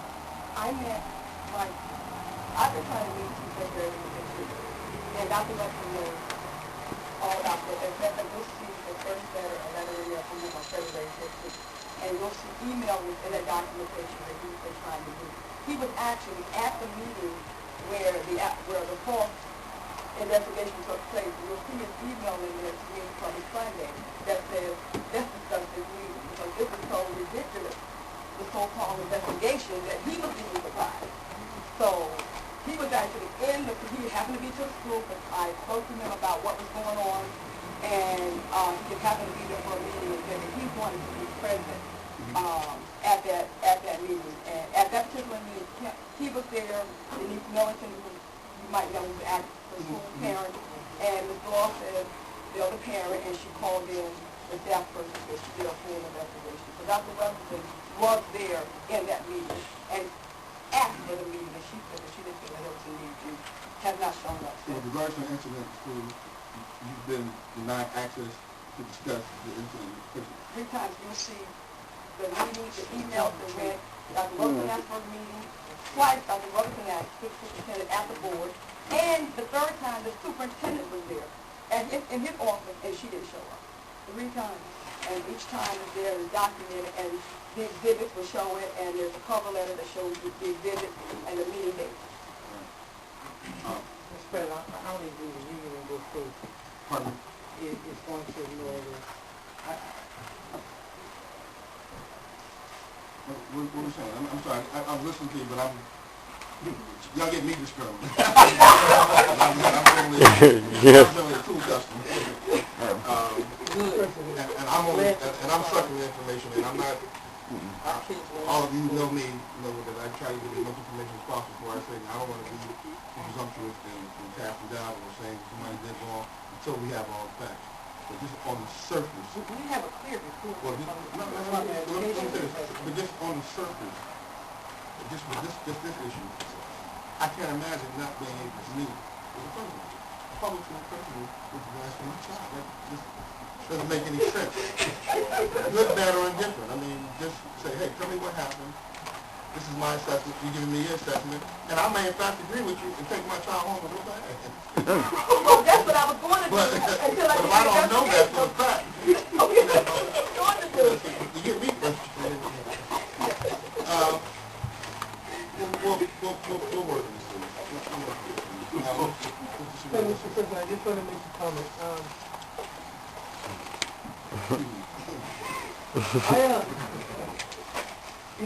I have personal experience too, like these people have testified to Mrs. Dawson.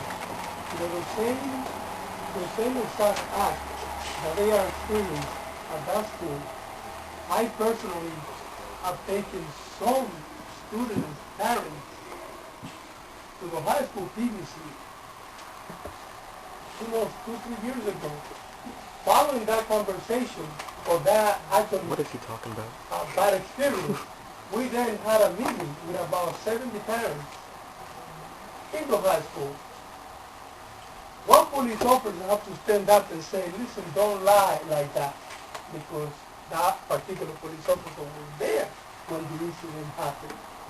And she is covering and covering and covering. And my question is, who is it that she knows so that this person can get consistently upgrade, she gets a big promotion, and now she's in the most scandalous system that you can imagine in the whole entire state, and she goes home with pay. I just want to know why, how that works. I don't know the information. I don't know how the union might work. I do not know the legality. But the thing is, I know that that is a rate to the taxpayer money in the city of Trenton. As simple as that. Because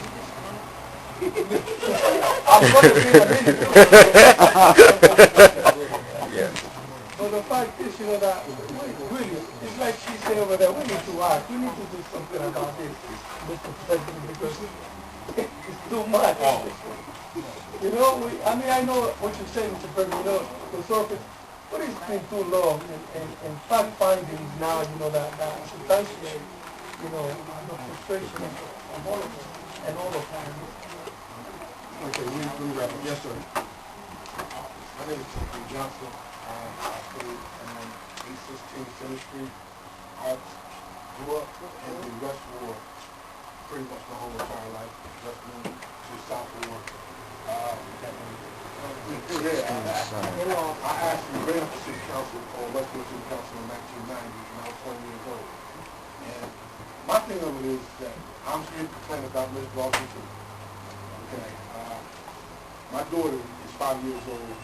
She attends George Cummings School. When I first found out that my daughter transferred to grad school to George Cummings, I had to go to the Board of Education to get that information. I had to show them court documents that I had access to that information. I had equal joint custody in that daughter. And since me and my wife was, you know, had been divorced and everything, but I had court documents signed by top judge of family court. Took that information to George Cummings, spoke to Ms. Dawson. She in turn tells me, she said, okay, we're going to make a mommy file and daddy file. I said, anything that deals with my child, I want to know about it. She had to be evaluated by special counsel and everything because she has a disability. I said, everything that deals with my child, I want to know about it. When people ask where's the parents, I'm going to tell you, I'm a father, I'm there, okay?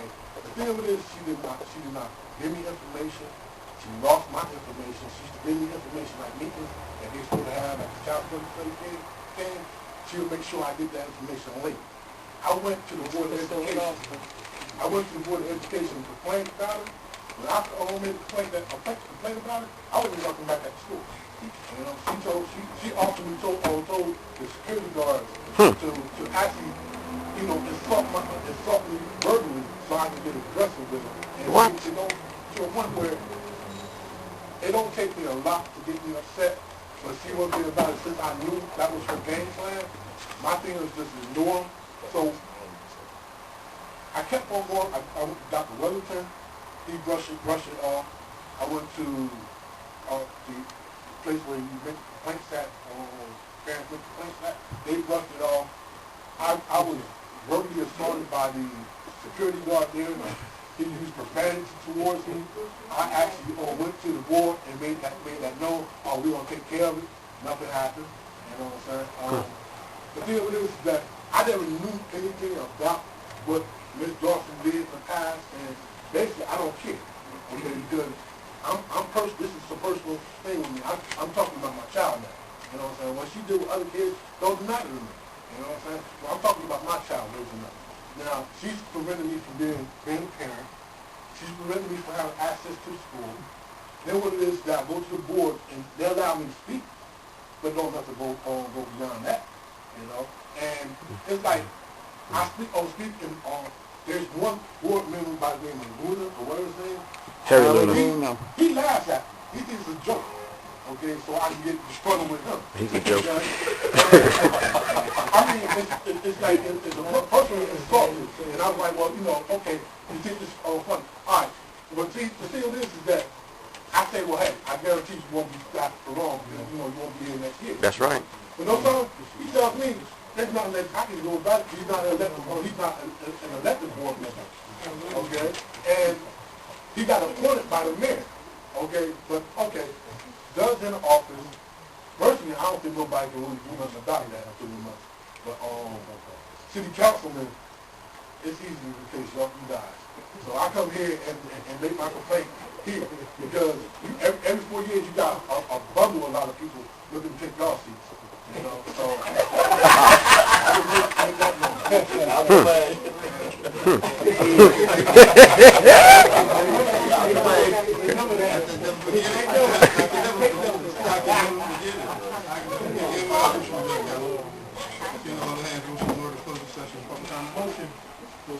all in favor? Aye. All right.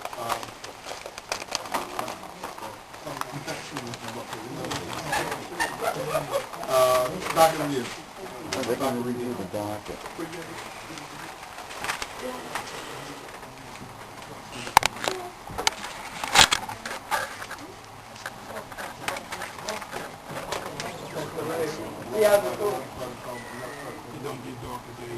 Madam Clerk, yes, ma'am. They're going to be here till 8.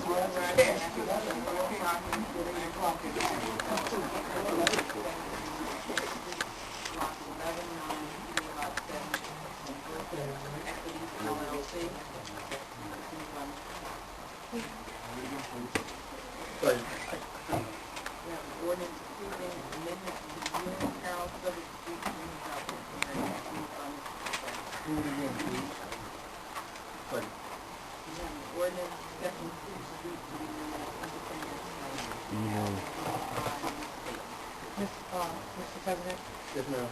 I'd just like to take this opportunity. There's so many people who have done such wonderful things in the city. When we get to name a new street, I think we ought to take advantage of it. Independence Way is cute, but we've had a lot of people do great things who have passed on. That this will be a wonderful opportunity to use for this ordinance. And since we make a determination, it might be something we need to look at. I mean, we don't have any trouble naming Wallenberg Way and things like that when opportunity presents. We need to take the same opportunity here to consider some of the people who have done phenomenal work for the city. I hear you. I don't know, in terms of response. Well, if you hear me, I'd like to pull this ordinance. Well, that's not what I'm saying. I hear what you're saying Okay. with regards to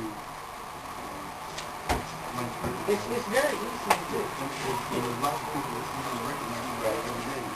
Change it. You can have people with names full of folks who've done extraordinary things.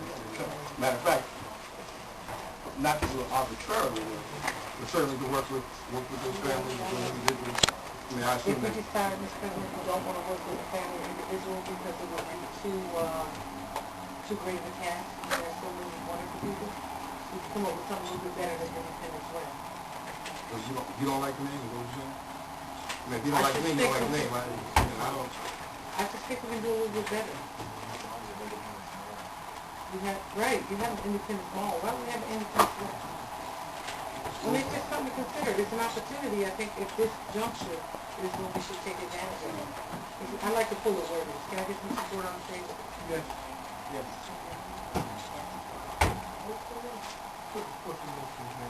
I'd like to make a motion to withdraw the ordinance and reconsider now. Public hearings. It may have been from the council, right, to withdraw the ordinance and everything. Well, you're about the public hearing. And we'll do that. Okay? So you just move it to do the public hearings to this point. Amend, Mr. President, legal advice. I was just going to say, the city needs to accept the street for the purpose of finalizing the plans for the Trenton Prospect House. So my suggestion is, if there's an issue with the name, that the city council accept the street and then just decide, if you decide to change the name of the street, then change the name of the street through a separate ordinance process, which is a very easy thing to do. But this, not only this isn't just naming the street, this is accepting the street. So if we accept the street, The ordinance doesn't say that. Accepting the street, no. Then, at this time, what I'd like to do... Is the establishment open? It is open, and accepting applications, the residents are now moving in? I don't know if residents are in. I do There know- are residents in. Yes. There are residents in. Mr. President, then why don't we just amend the ordinance now to, Mr. Gonzalez is probably right, to accept the street and to name it at another time.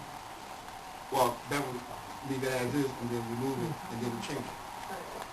And that's how you change streets. I mean, I've seen established streets, and you say, hey, let's change this to... But this street is such and not such. yet established. And that's our street. Right, but I So think... if you're telling me that it's going to be, and that's my question, is it going to be a very easy process to come back? Because then you're going to come back and tell me about all the work that has to go into it. No, I didn't say that. No, what I said was, if you want to name the street Samuel Frisbee Way, you know, assuming Samuel has done great things, and he's living and or deceased, my assumption is that you would want to get some approval from his estate or his family or him prior to just saying arbitrarily waking up in the morning and saying street name. Doesn't necessarily have to be a person elected, but there's such, you know, what I'm saying is Independence Way has got to go. Okay. When we get this opportunity, let's do it. I mean, Right, it speaks about... but you were talking about a process in terms of it not being a big deal to name it after someone. And I'm saying, I don't think that you arbitrarily just say, name it after anybody. Other than going through a process to see if that person's interested, you know, this is the reason why I want to honor them, or what have you. Yeah, and that's perfectly fine. Legal, on the record. If we move forward this ordinance, accepting the city street to be named as Independence Way, how simple is it going to be to change it? Once Independence Way is on the book, we start going through some of the issues that present with it. It's not very easy to change the street name. Well, legally, it's Why not not? complicated. Yeah, I would say, why not? There'd be another ordinance changing. The problem you have is, I don't know if these people have already, are using that address and checks and things like that. That's why I was asking was vacant, vacant. I mean, I was going to have fun with it. I'm just going to get my gum from here. Yeah, can you reach in there? Yes, yes, sir. Wait, before you... Let me get the gum. Mr. President, can you just bear with us? Oh, well, you want to share this discussion with the council? Yeah, but we're having just a short discussion. Yeah. Okay, you'll discuss it. Thanks, sir. Yeah. Did you want to pick? No, it's not. No, it is not. Why don't we share the discussion with council? She's trying to explain something. Okay, well, explain to us. Explain to us. You're asking for us to support them on something that we don't... The question that we raised, Mr. President, that Councilwoman Latif posed was, you know, how big of an issue was it to change it? And I had just mentioned to her that the biggest problem, and it is, she's right, there's usually a problem, is in changing people's addresses and all, and getting everybody on the street to get their address change and all. Is that a correct position? It is, but you have just that one building that's there, is what I was saying. You just have the people in Right, that that's building. just that one building. And my response was it's going to be hundreds of people in that building. Right, and so that's So what we have. that's an issue. It's not like it's 100 different places. It's going to be 300 people in one place. And so...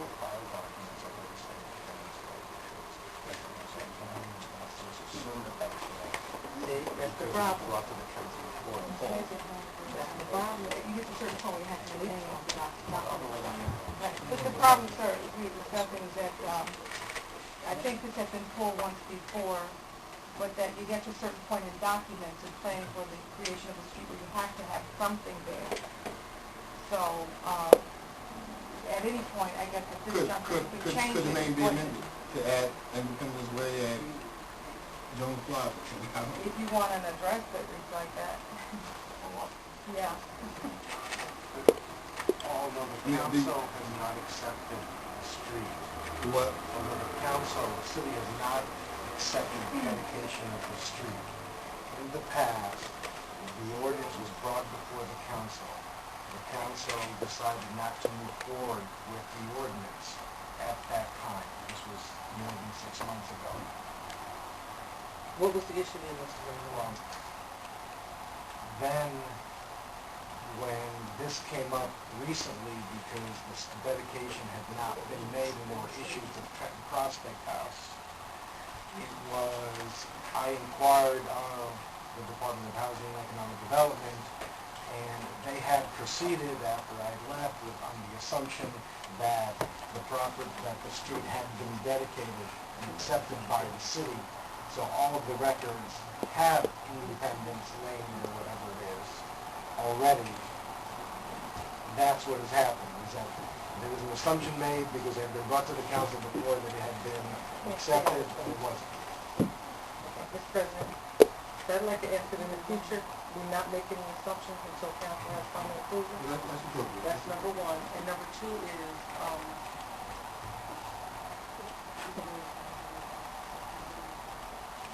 it's going to be definitely a complicated process at this point. So that's what happens when things move forward without council approval.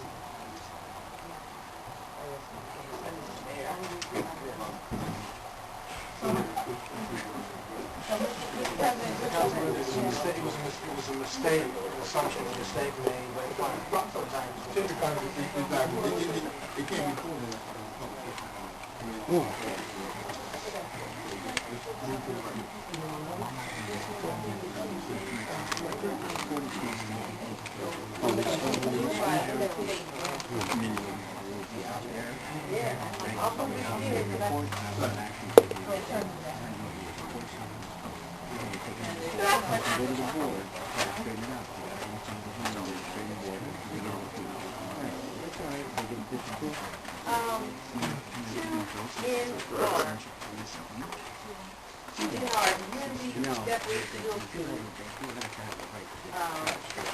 I can remember concerns being raised about the field team and tag day and all the little tracks. So I was just wondering if this application, the granting of the application, they are giving the guidelines for how tag day should be conducted in the city. Prior to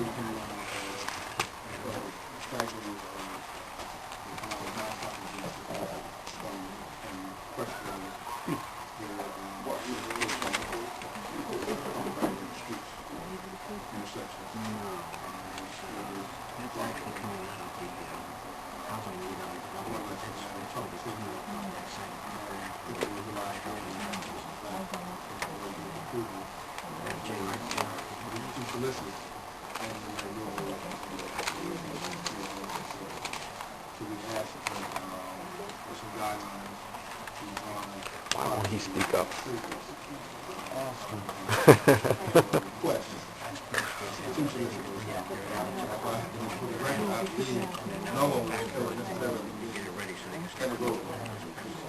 Sidewalks, strip malls, congregate, and where commerce is transacted, not in the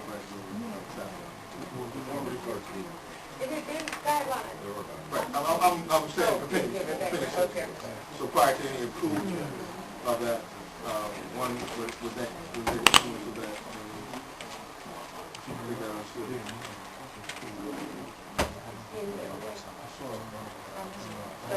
Well, only because they've been doing it that way, they probably don't know. Do we have any knowledge, that they're aware of that? Because the fact that it's the case, they should be notified. With regards to that. Do you have any knowledge?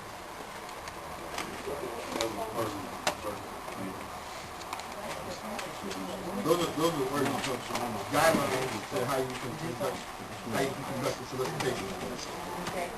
Specifically, not like track. So there should be a number and a contact person on there. That you can contact with. Some sort of procedure how to conduct this track. Check your records, if not,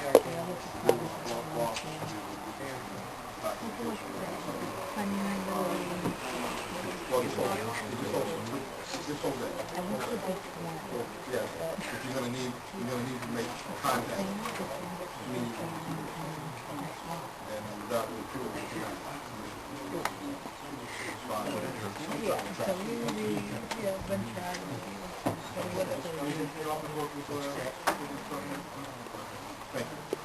Okay, continue. Yes, ma'am.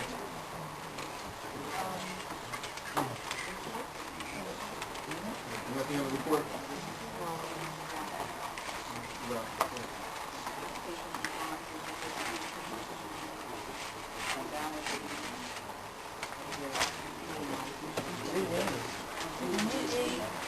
Where are you?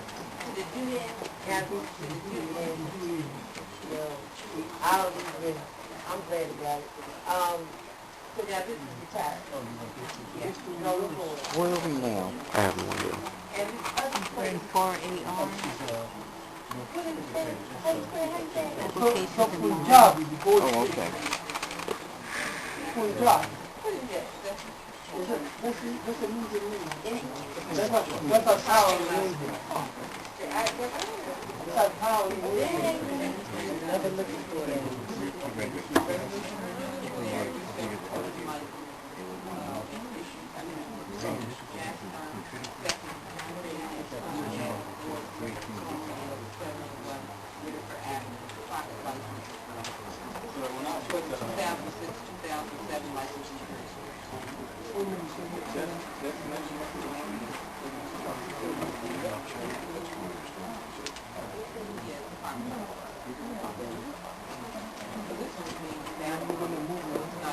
And where's that, in the West Shore, another liquor license now? Oh, I'm going to I have a special stuff for You wanna buy it down? Put a drop in it?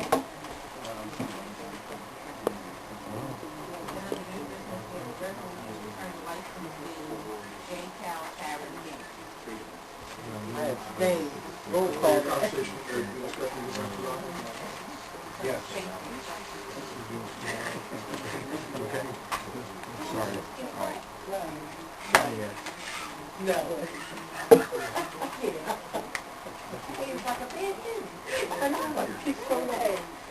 Then 5BR is a resolution accepting bid and awarding contract to RWB Land and Livestock Salmon Inc. of Jackson, furnishing of all medical materials for the delivery of up to 10,000 tons of certified clean fill to the National Market Site, Council for Department of Housing and Economic Development. Mr. President, Yes, this has been a slow, tedious process. I know it's a necessary process, but it has been slow. After we clean fill, what's the next step? And so Mr. Jackson, The next step is for the developer to come through with the final budget and financing for the project, and that the developer apply for the subsidies from the state of New Jersey that he is planning to apply for. I believe the plans for the site itself have been already approved for the site plans. Site plans, yes, Site they plan have. approved, Site plans, and then the developer will need to create the detailed plans so that Mr. Luciani can review them and issue permits. Correct. How old, Mr. Luciani, is this project? How I mean, old? from the time we took it down, what is it, about 9 years? About 9 years, yes. It is a slow process when you're dealing with a site that's contaminated as this site. You must move very slowly and deliberately to make sure that you don't have to go back and redo anything at a later date. That's right. You sure we want to go hopping on this site, Mr. Luciani? Will it be okay? I believe that after the remediation that we've done here, we should be in a very, very good position to build housing on it. It's done all over the country. We're following the acceptable standards as given by the federal and the state EPAs and DEPs, and we should be in very good shape. I was just ask, you know, this area has a high rate of acid. The monument school area Yes. has a very high rate of acid. Do we have in the health department, I'd like to have some numbers on that, on the asthma rate in the monument school magic marker site area. I know that the incidence of the children have been high. I know they did a study at one point, don't remember what the outcome of that was, but I just like to, just, you know, I think, Before you go, let me just say this to you, man, before I take this there. Because, I know I've been around for the duration of it, since the construction was knocked down, but it was knocked down and, Lord have mercy. No. It was knocked down. My question is, honestly, before that property can be built upon, you have to have a clean bill that the property has been remediated. Whose responsibility is that? It's for the record. Is it the developer's responsibility? Is it the developer's responsibility? To do what? To ensure, or to make sure, or the city's responsibility to make sure, prior to transfer of that property, that it's remediated? And I just want to make sure we're The city assumed responsibility for cleaning up the property and providing it to the developer in buildable conditions. Okay, and that's, I'm glad you said that. And I want to make, and the only reason I'm glad you said that for the record again, and I know that, but I don't want the city to be embarrassed that any type of construction starts on that property and there's the slightest bit of contamination on the property. With all the money invested, I mean, I'm talking about holes being dug out, foundations being set in, and then we come to find out that the site is contaminated. Now, I agree it's been a long time, but I'd rather we use all the time necessary to make sure that that property is clean, or clean to the extent of the law. Now, I guess my other question is there an approval by DEP prior to the transfer of the property? DEP has been part of the process from the very beginning, and all of the work that has been done on that site has been subject to the work plans that we created and have been approved by DEP. Okay. So before we can construct, DEP will issue no further action. And that's my second question. First, we bear the responsibility, but there is an oversight and or approval and or sign off by DEP. So, in fact, if there is contamination, slight or remote amount of contamination on that property, DEP will be able to run some of this as well. Well, I wouldn't say it that way. Well, I'm saying it that way to say they have a responsibility if they tell us that the property is remediated. They have an oversight responsibility and responsibility to tell us whether it's clean or not. Right. We have a responsibility to look at the testing as well, which we Right. do. So that's two sets of eyes on this thing. Is there a third responsibility? Well, the developer will want to take a look at the data himself so that he gets what he has bargained for, and that is a buildable site with the requisite cleanup and the DEP approval. Is there no cost to that? If he in fact got an independent contractor? Every developer does that, and it's always a part of their budget. So then we should have at least three sets. I'm just being clear. So we should have at least three sets of eyes with regards to final approval for any construction that takes place on that property. Besides just the road industry. Well, that's going to be the ultimate. That's going to be the ultimate. I just don't want to see an embarrassment such as took place on March. I don't know that anyone has suggested that they're going to embarrass us. Thank you, sir. Mr. President. Well, yeah, I'm sorry. I'm just Mine's down on this. Okay, yeah, I'm sorry. Just a comment on that. Okay, no, I didn't know. Are we still on this one? No. All right. I'd like to go back to 5AR. I'm sorry, this is right on my part. I'm looking for the date on the certification of availability of funds, and it's not here. 5AR, return of fees for ACAP. It should be the money that they pay. Certification page should be paid. Right. That's verifying what the funds are available. So I'm asking that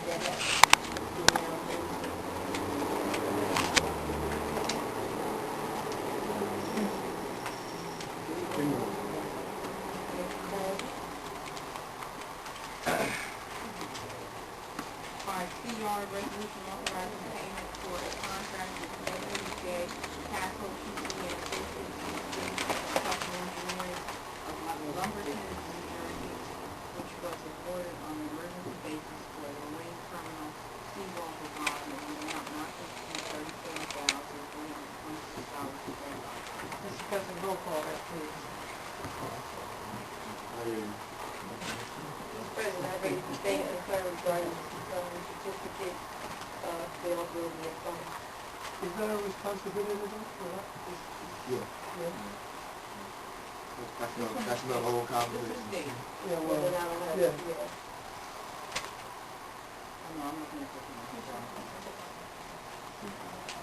Okay, that's a roll call. I mean, Mr. President, it doesn't matter how we split it, it's always gonna be ours. The property is owned by us, it's one of those deals where we own the property, but I think the land is owned by UCP. We have a lease, we lease We have a lease agreement. Yeah, we own the land and the building, we lease the building and part of the land to the boat operator. But we maintain the marine terminal. The park is ours, yes, But, we maintain the marine terminal. yes. However, we get no, again, for the record, we get no fees as a result of the launching of boats.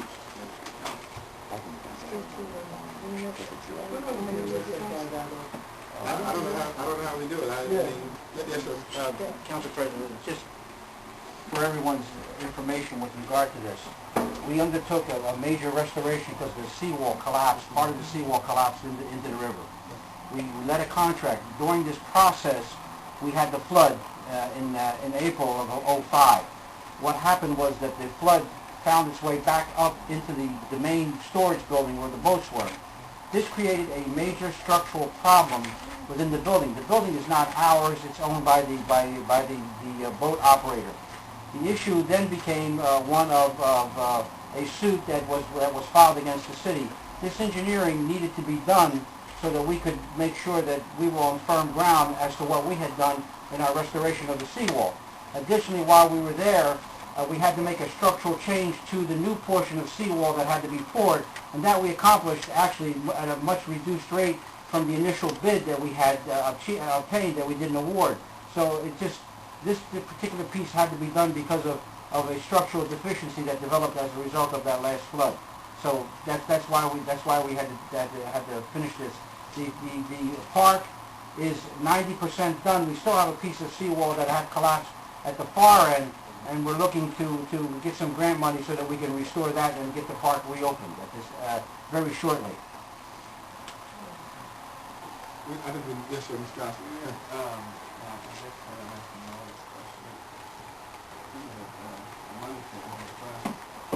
Very little use there. My understanding from the guy who rented from us, make a killing off of it. Doesn't allow access, doesn't have access all the way to the regular. What happens if we put this down? Well, we have an inherent responsibility. We have a responsibility, yes. We would assume any liabilities for anything that happens down there. Weren't we, though, I thought the same, at some point in time, the discussion with the operator, DPD, and the whole operation of that sliver of Lambert Street? Yes, the ownership issue that Ms. Costa raises is one that involves the EDA and an agreement that goes back for many, many decades that does not really allow for us to get into what we're talking about with this. But the business administrator has been into some continuing and ongoing conversations about changing that agreement as it exists now. And we've been raising the same issue with the state on this. But Ms. Hank, if you don't mind, Mr. Costa, this is an issue I think where we challenge, where you sue for the right to have some ownership or some fiduciary responsibility to the fact we've provided, since I've been here, I can't think of how many millions of dollars we've probably provided down there, and that on an annual basis, and there's no return. I mean, yes, I go to Trenton and launch my boat. That's about it. That's about it, in all honesty. I mean, if there's a return, tell me, because I haven't seen it. Because if it's from a seasonal standpoint, listen, you can't go to a municipality, and some municipalities you go to public beach without paying people. And those same people are coming here and launching their boats. Now, I don't know, what is it, there's a marina just below Dust Island, is that Florence or Boardtown, or Boardtown, I don't know if they pay a fee for. I can describe the transactions for you because I've looked at all the documents. Okay. Back in the early 80s, I believe, the city of Trenton entered into a 99-year master lease with MJEDA to lease all of that property down there. This council will never end it. So we have an obligation to MJEDA. It's our property, but they control the property legally under a 99-year master lease. What Jane and I and Lenny have been in discussions over time with MJEDA is for MJEDA to agree to terminate that lease. But under that lease, MJEDA sublets individual parcels to different businesses. Even if we got MJEDA out of there, we would take the property subject to all of the terms of the subleases as negotiated by MJEDA. So we really couldn't change the terms at all, except that they would be paying us rent for the property as opposed to them paying MJEDA rent, and MJEDA pays us rent, which is roughly $25,000 or $30,000 a year. The only other benefit that we get from this is that the business with the boats, they're a part of the UEZ, and $200,000 or $300,000 a year that are generated, of UEZ funds that are generated, come from that business. That's the deal. We really could not legally change, in my view, if that's the law department, the terms of the subleases. We can only take it back from EDA if EDA agrees and subject to the subleases. So we couldn't turn around and say, well, you have to pay us for the boat launches. That sounds like the plan of economics. And the subleases last like 20 to 40 years. Yeah.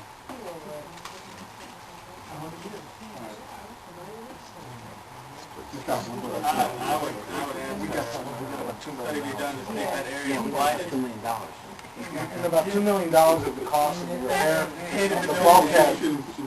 Not very attractive. I'm sorry, go ahead. I'm sorry, Approximately $2 million of the cost of the repair of the bulkhead came through a grant that we applied for. Yes. That's just 2 of 11 or 20. Any other comment? I'm told that the total cost is about $3 million and 2 came from grants On this particular grant. on this project. The bulkhead.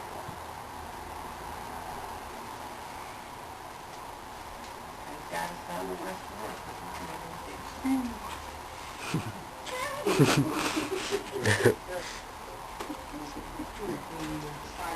We're going to roll call that. Yes. It was a bad deal, you know. Not all. Three contractors for the furnishing and delivery of all labor materials equipment for the demolition and site clearance of various properties for the Department of Inspection. Exodus Roofing and Demolition Inc. in the amount of $84,750. Carroll Demolition LLC in the amount of $24,480. SBC Contractors LLC in the amount of $45,900. Yes, sir. Mr. Cipriani, Yes. just a quick question. SCC, what does it stand for? I don't have that information. I can tell you it's not associated with the FCC as the state level. They have nothing to do with it. They're an independent contractor who looked at the Dodge reports and bid on the project. Okay. Independent. Not school construction. No. You want to go there every now and again? What's that? Yes, we have enough for this project. And let's take this for the record. The buildings that are listed that these contractors will be demolishing were for what reason? Well, there are 9 buildings, and they're basically located down in the Walnut Avenue. The bulk of the work will be done in the Walnut Avenue area. These buildings sustained major fire damage, collapse, and have been most of them have been abandoned for at least 15 to 20 years that I'm aware of, and possibly longer. They needed to come down. We had two buildings, especially on the corner of Walnut, 305 and 307, that literally collapsed from the wind, the last major windstorm that we had. So we had to do something with them, and we put it out in the package, and we got a better price by bundling them together. Is this something we're looking to do more of? Yes. Yes, well, we had several packages come in front of City Council, and we've done demolitions in of course, some in the south, some in the east, a few in the west. We've had a number of demolition operations. Thank you, sir. Yes, ma'am.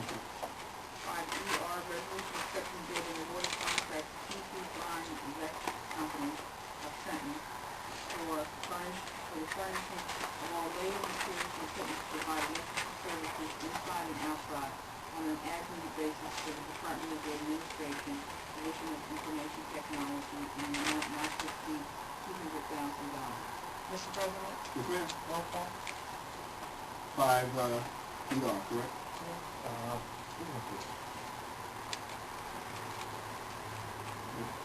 FR, resolution accepting bid and awarding contract to Campbell Supply Company of Edison, New Jersey, for the furnishing and delivery of water machine 2007 pumper apparatus of which the foot room for the Department of Fire in an amount not to exceed $496,974. What are we purchasing here? $500,000 fire truck almost? That's what they cost. That's what they cost? Yes, they do. This is replacing a unit or something in place? You don't get no trade-in value? What's the thing about their app?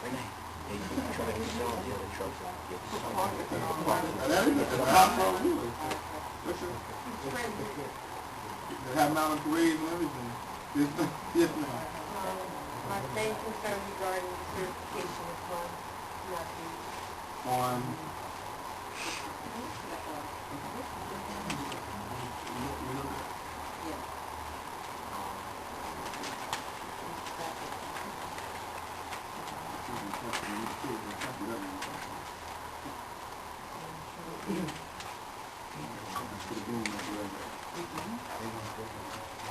Resolution accepting bid and awarding contract to Development and Construction of Trenton, New Jersey, for the furnishing and delivery of all labor, materials, and equipment for hauling services at various locations in the city and the Department of Public Works and Public Utilities in an amount not to exceed $200,000. 5 HR. excuse me, again, once I see these large budget items, just for the record, working public work with Alonzo Harris here, could you give us any description with regards to 5DR? What is Genesis Development and Construction? It's a reconstruction street. That's the hauling out of mill and the streets that we use for paving. It takes away the mill as well as bring back black hot costs. Is that the contract for the season? Yes, Okay. it's half of the contract for the season, $300,000. It's another $300,000? For the whole reconstruction project. Right, so this is down payment? Yes, sir. All right, so this is for removal of Removal and delivery. Okay, removal of the millings. mill, and then the bringing back of the soil to The asphalt. asphalt soil. Okay. Mr. President. Yes, sir. Ms. Shannon, when do you expect to start the paving? We've already started. We're in the North Ward currently. Next week, we're not certain which ward we're going to move to next. But I hear you, sir. Yes. I mean, there's going to be a list of streets generated, Mr. Yeah, he gave us that list already? Okay. I thought it was a list generated. They want to start. Mm-hmm. Okay. I'm sorry, ma'am. 5 HR, resolution rejecting a bid pursuant to NJSA 48:11-13 effect for the furnishing, delivery,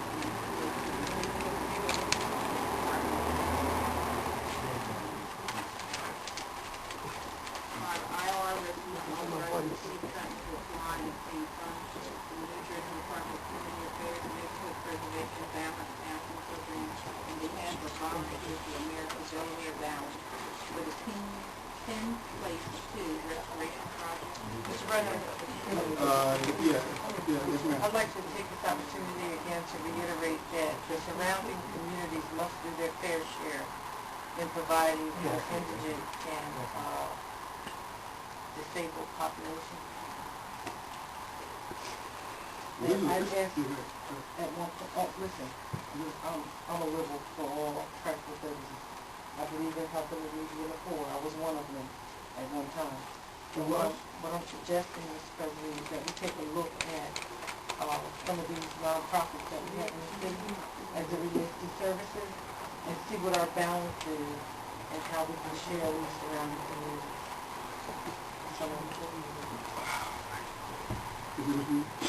Is that it? Yes. Now, let me just add to what you're saying. This is an SRO project, right? SRO. This is an existing SRO. Right. This is for repairs to it. It's not a new one. Okay, so they are currently. It's been around for a while. Right. I know that. I knew Ken Russo. I don't know Ken Russo, but there are individuals still in that property right now. People living there right now, or it's vacant. It's vacant. It's vacant. It's vacant. So these funds right here, is to go in and to restore the property, restore this. Yes. It has a series of code violations as cited by the state and the city with regard to fire safety issues. Which is why it was closed. Well, they closed down on their own because of the activity, amount of activity that they were having in there. But they need to... You want to say that again, Mr. Johnny? The clients, the number of clients were coming, dropped off, and they closed that particular site down. And not for any particular, it wasn't closed down for violations or anything, but upon reinspection, there were a number of violations that were discovered, and they need to be corrected. And so this would be a wonderful opportunity to get some of those folks who are struggling into another community where they would not be subject to some of the issues presented. You're actually going in my... You're going in some of the direction I want to talk to just for a second. Mr. Goff, just for the record, here's an SRO on Perry Street in the hub of the major traffic area that was once in operation. And many of us know Ken Russo, I knew, and he was a strong advocate and a good city employee and did a number of things in the housing division specifically. But, you know, the challenges that we have on Perry Street, is it a direction that we want to go in at this point in time to reestablish that SRO back? Well, or could there be a contingency plan or another usage for that property? Let me put it this way. This is not a project that was created by the Department of Housing and Economic Development. This is a Health and Human Services project. So I think, you know, I really cannot answer that question. I think Ms. Drew would have to answer that question to the council. Is there a motion for this? Is there a motion? Mr. President, this is not in my ward. I'm just simply saying for the record that we need to begin to look beyond the city for these services. Let me make a motion at this point in time. Could we have Ms. Floyd give us some information? Could you have that before my motion? Second.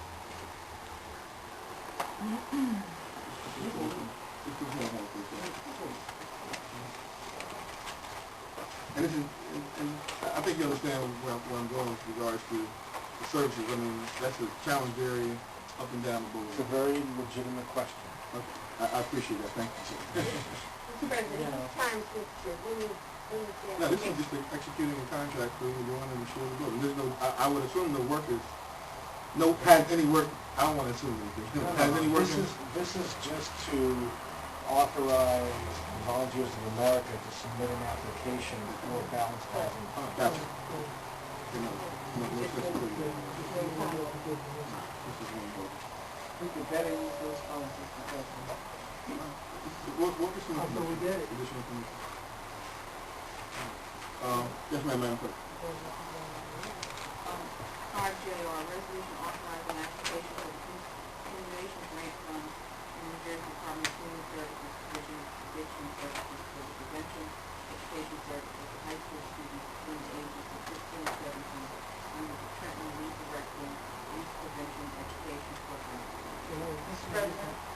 ma'am. Just if you real quickly, I'd like to see that they're doing more than just say no. So when this type of money comes before us to authorize the application, I'd like to know a little bit about what they have in mind in the future. Okay? You know, It's just say no is no. let me do one even better, Mr. O'Keefe. Why don't we, at some point in time, we have a workshop with this school, and with regards, Ms. Haynes, to some of the top 4 or 5 grants that she's working with, particularly grants in excess of $100,000, programmatic, that is, and what are those grants generating, staff, programs, so on and so forth. So we don't piecemeal one at a time, we can get maybe as many, or maybe, because they do utilize a lot of grants in that department. Okay. Ms. O'Keefe? Yes. Madam Clerk, yes, ma'am.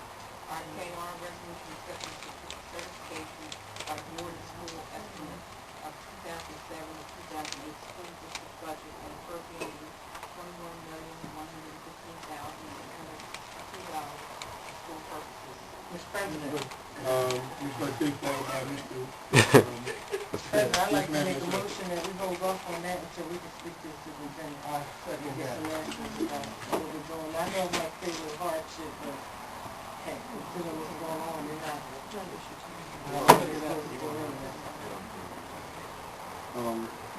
If you call for a discussion on any question regarding that. I hear you, Mr. O'Keefe, and whatever the will of this body will be. By not accepting this, I don't know what any ramifications are, but outside of thinking that we would put a $21 million hole in their budget. I don't, and... I can't think of a better way to send the message. Okay, well, whether he comes or not, I believe he will come. Yes, He has specified that he would come I can't back. think of a better way to send the message. Well, what's the message that you're saying that you'll put the school district, your whole school district up in terms of, well, Mr. O'Keefe, I mean, let me just say my question for a second. Is the message, is that you're saying, let me say my message. Is the message that this body wants to send, is that we'll hold the school district up and put them in a deficit until the superintendent comes here? Yes. To give us some concerns? Is that the question? Because that's not, in my response, that's not responsible. He will come. I know he will come. He's called already to reschedule a date to come. Matter of fact, he wanted to come today, but he wasn't scheduled to come today. Oh, yes, sir, Mr. Oh, you know what, Mr. T got it. Okay. I'm sorry. Go ahead. Mr. President, I want to make it abundantly clear that I cannot be any more responsible than I am. What I will not do is irresponsible and continue to move forward as if it is as usual at the school board and at the Trenton Board of Education. That's irresponsible as far as I'm concerned. Okay? Mr. Davis. Mr. President, my comment is that I think Councilman Segura stated it, and I stated it maybe a couple of weeks ago. I think it's the superintendent's responsibility to come before this body before we pass this budget and to explain to us, about the answers to the question. And if the mayor of the city can find the time to do that, I'm sure the superintendent can find the time to do that. Right. So that is his responsibility. Right. And I think I just made it clear that he's not dodging that responsibility. No, I didn't say he was dodging. I said that's his responsibility. And if he was going to come and address this issue, then it would be out of the way. The ball's in his court, so. Just hold that until, and we'll contact the superintendent in regards to available date.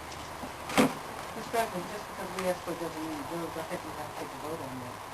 Well, I mean, you could, like, where's Council's pleasure? What's Council's pleasure?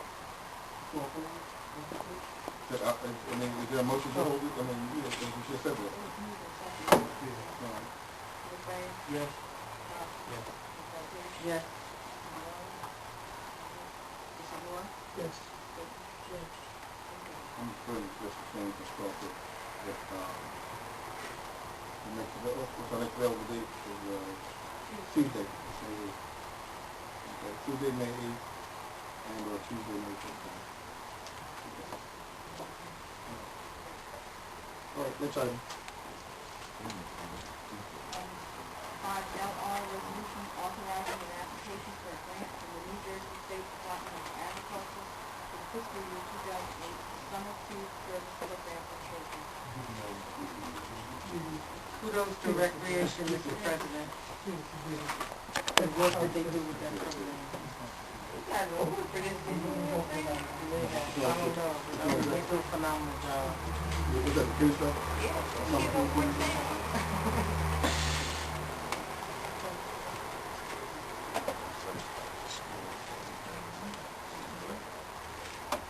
MR resolution authorizing transfers to be made by the Director of Finance of the fiscal year 2007-2008.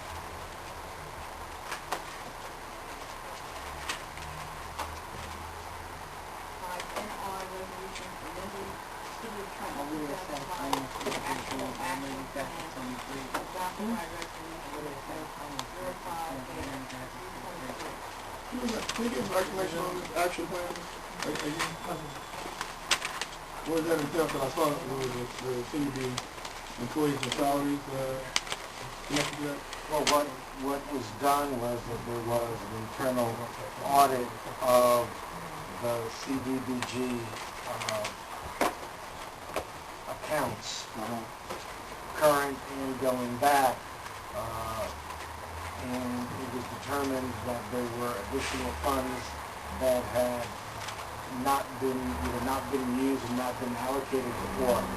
We did have some difficulty in obtaining CDBG financial records because they were in the former director's own PC. But in any event, we've been able to do the audit. We shared that with our auditors, and what this resolution does is it allows for the reallocation of funds that have not been allocated or have not been used. We are required to do this, to have a resolution before the council, to provide public notice in the newspapers, and here we are. And I thank you, because I think this is one of the issues that the auditor spoke directly to, the use or non-use of grants and leftovers and not showing an accounting of it. Exactly, and we are, while we have been doing this, we are creating the means by which it will be far easier to track on a current basis and to make decisions. Yes, sir, Mr. Segura. Talking about the same issue, I know that I'm going to talk about for the whole spectrum, and that is, we know that the CDBG, runs for, was powered by, what's his name in the White House now? Bush administration. Him. Anyway, You afraid to say his name? who, me? I would not waste my saliva in mentioning his name. But anyway, the fact is that this guy, right, I know that we lost a lot of grants, a lot of money in that grant. However, we asked to provide some type of monitoring in the way where we can see that the monies were allocated to those agencies that really were providing, the real services, rather senior services. And I don't think that we ever got that kind of report. I do believe Ms. Haynes stepped before us and told us that there is a monitoring process with regard to community development block grant funds to many of the grantees. To the grantees, who we grant the money to. Right. With regards to reports that are, I would assume now are being extensively looked at on an individual basis. There are new federal requirements with respect to the usage and monitoring of those particular funds, and we are adhering accordingly. So because you got it one year doesn't mean that you change the date to put your signature on it. Correct. For next year. Which is what I think you said you had found in some cases. Yes. And who's director? Is there a team or is that director new? There are a team of people, but it crosses a few departments for allocation and review. No, I'm just saying that sometime somewhere, gonna see something in black and white and paper. In terms of CDBG? Yes. Yeah. Okay. Thank you. Yes, ma'am. I need just further explanation on the UC programming of the funds. I kind of know what to do. Can you tell me what exactly I'm going to put in your money? The Wheeler Market, at the time that the new operator came in, the new operator had requested some funds for the purchase of equipment that was necessary for the market. I believe, if I recall, the cost of the equipment, refrigerators and all that sort of thing was about $800,000. And we had requested, I believe it was $200,000 from the city. And we were able to identify about $175,000 for it. It has taken a while because of the reason that I explained before, is that we could not do this until we could be sure internally and through our auditors that we had identified all of the funds that have been available, that are available, and picked up the prior year's funding as well. And these equipment necessary to secure I'm sorry? so that the market Yeah, we need to reopen the supermarket. the YMCA. It's a small city contribution towards the capital for the new one. All right, I think the last one is the security upgrades at the residence center, because I know that there was real need of the height. That was requested by the school. What are the other improvements? The other 7,800, you know? And the recreation center, you can get them if you didn't know. I'm sorry. Get no fan, you're gonna do 7,800. Additional CDBG funds, Right. 7,800 change. Yes, that's to fix the roof at one of our people's homes, the North Front side. Oh, okay. The roof has been falling off, so CDBG funds can be used. Good. Okay. Thank you. Good resolution. Good resolution. Just, you know. Curious. Thank you. Well, I want to start this and say, here it is.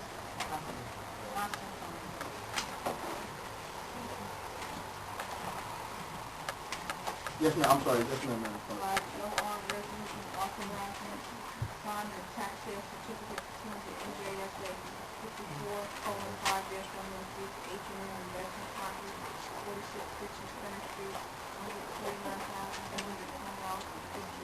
$149,120. What is this? Mr. Costa, yes, sir. Mr. Gonzalez, you can elaborate, please. 5OR? Yes, sir. The law, once there's a tax sale, the city of Trenton holds the tax certificates. There is a statute that authorizes private entities to come to the city and say, I want to buy that tax certificate for its full value. Typically, we won't do that, especially if the properties are in areas that we want to put properties together for development. The balancing act here is that, one, it takes, this is revenue, we're at the end of the year, and it's a substantial amount. We took a look at the properties and said, you know, this can work privately, let's get the money back into our coffers, and How do you see it? You want to get H&M to do the property, there's some very strict redevelopments. whatever they do with the property has to be consistent with the redevelopment plan, absolutely. Thank you. Yes, sir, Mr. Costa, thank you. Madam Clerk.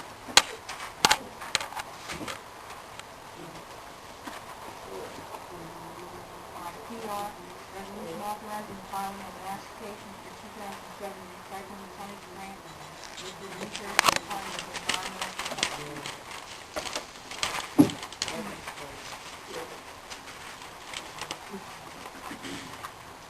QO, ordinance authorizing a use agreement between the City of Trenton and the New Jersey State Federation of Colored Women's Club, Inc., on the property located at 40 Ballard Street, Trenton.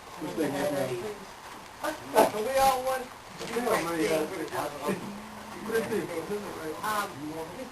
Yes, Mr. President, can we,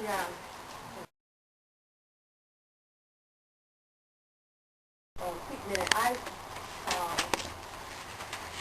read or heard somewhere that recycling, the whole recycling thing is like fizzing out, and I just wanted to know, Sharon.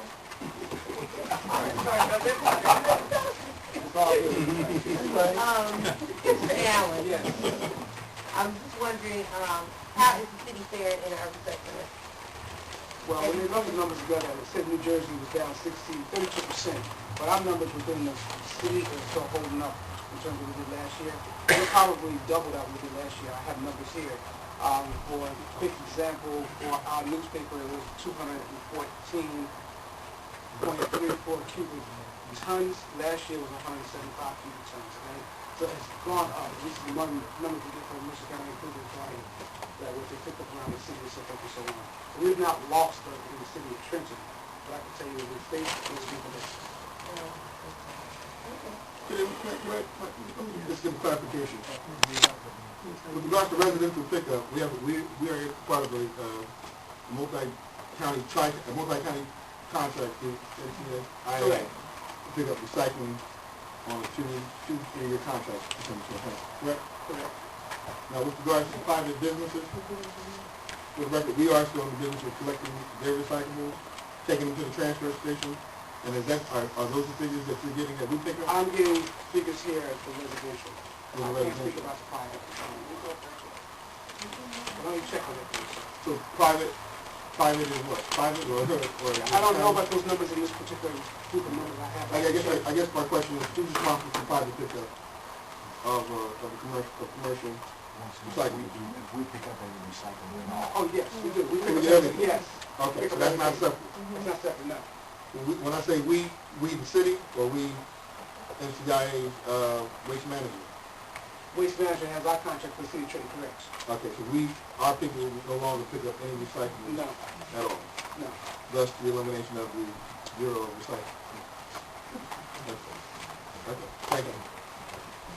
I've not checked it out.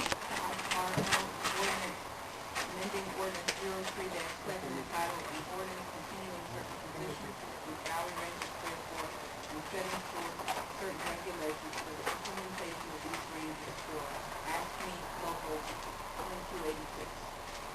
Geographic Information System Specialist 3, $37,034.58,904.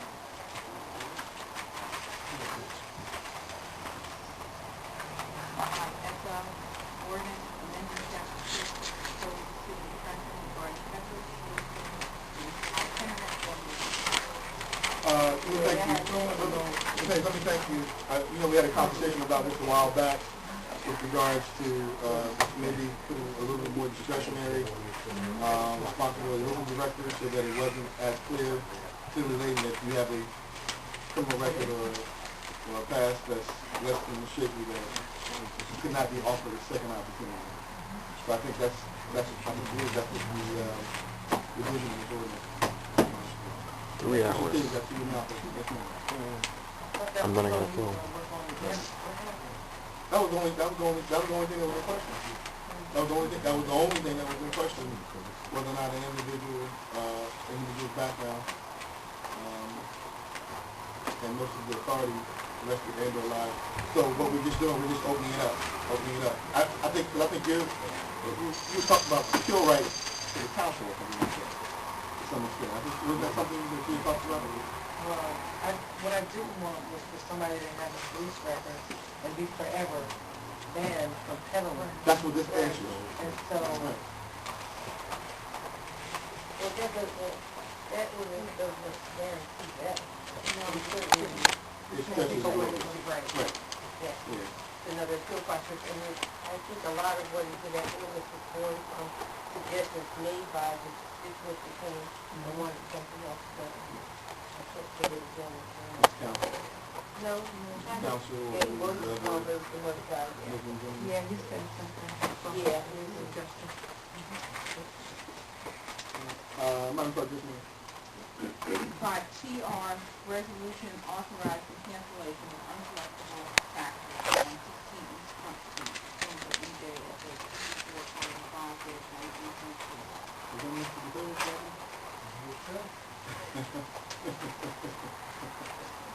You want that? That's in the lower board. You might want to Who wants this?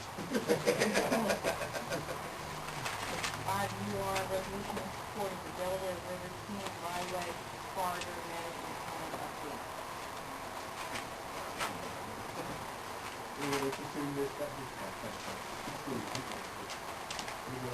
Sir, did we get a copy back from you? What is it? This is This is the addendum. 5 There's only two for you. 5 DR resolution authorizing the auction of certain city-owned property pursuant to the local lands and buildings law, NJSA 40A:12-13. Here we go.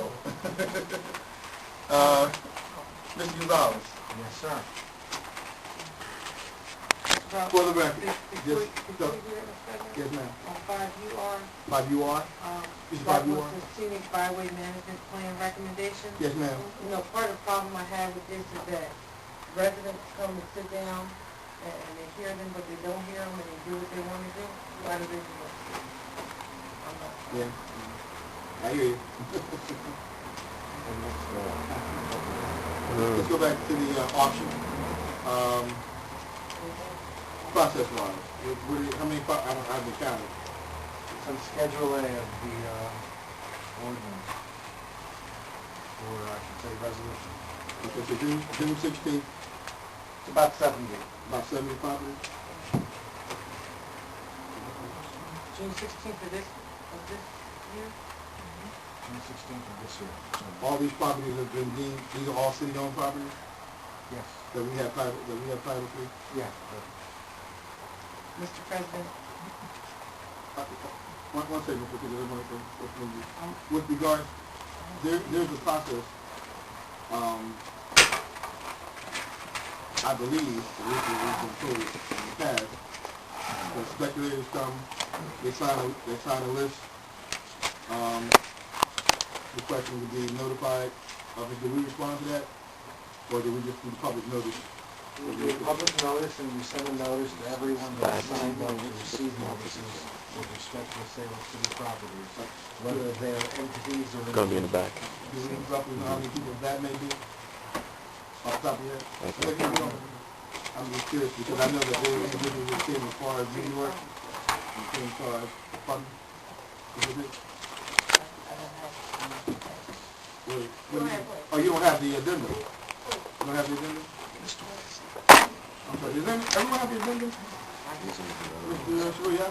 Yes. I'm sorry, I didn't know you didn't have it. This is 5VR with regards to, we've done this in the past. Anything changed with regards to the... Well, you know what, let me tell you my one problem with this. In the last auction, I know it was like about, and I came through that auction, it was like about $1.8 million or $2 million, something like that. We made, that was the process that was allegedly sold via the auction process. One. Secondly, a lot of those properties today, no action. That would take place on those properties. Or, you know, I would say like some of those properties. That I know of for a Right, fact. some of those properties are the subject of an ordinance that's on the addendum to rescind those sales, and those properties have been included in this. From the last auction. Okay, good. Same will apply to this auction if you don't, look, I'm not reading it, and I should go, but this is on the agenda, so looking at The new residential properties will have KR in there? $21 million budget. occupant restriction for 10 years. Right. Permitted by statute. Okay. But I think my question is, once the acquisition is taking place, how long are we allowing for an individual to bring that property up? Well,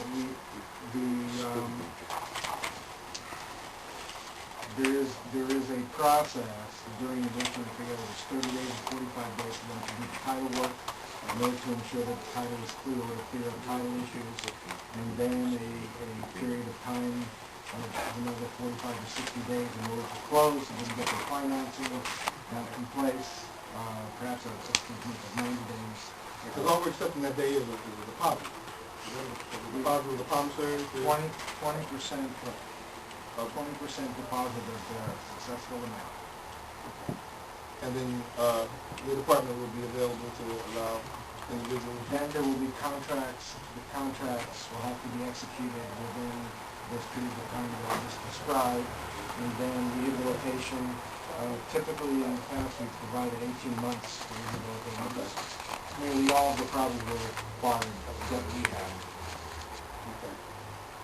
Okay. And then those who don't come up with financing, we automatically take it back? We'll come back probably a little sooner than we did this time with the rescission.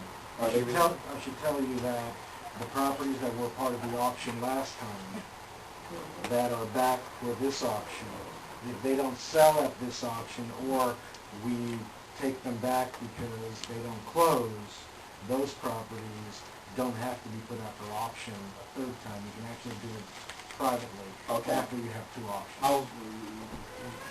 I see why you're with me. I was going to ask you that. Now, after, if they don't sell, let's say, now, the Don Bro kicks in the world, come out on the door and say, I want that property.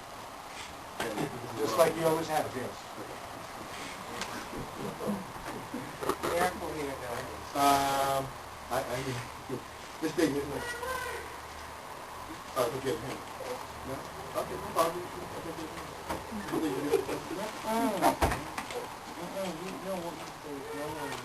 We don't want you to say.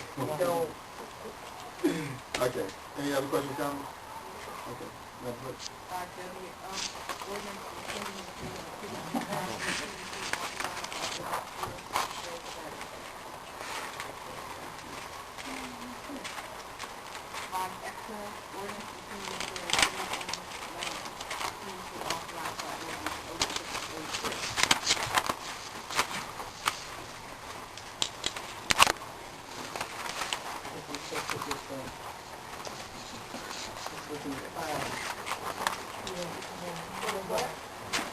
This is the house where they started working on it before the auction was complete.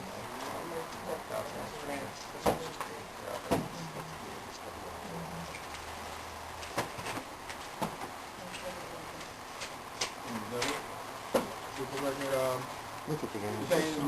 Gonzalez, you got the record? No, sir, that would be. Civic matters, civic matters. Mr. Chief, you know.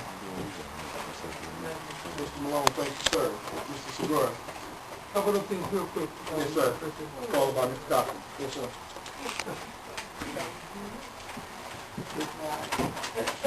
The first thing is, has come to my attention and citizens complain that the people, they go around, some of them, I don't know what is the procedure for them to clean it or how often they clean it. But sometimes, they leave more garbage behind while they clean it. Yep. And they have told me, several times, and today I had to go to a corner where they just left a big pile of garbage after the people left it. And so, I do not know because I know that it's not, I think it's a county, right? It's county that? It's not. Well, I mean, what, the county sweeper? Right. Okay. But I also. thought you said it was a city sweeper. No. I don't know because sometimes they divide it, but this was a division street, though.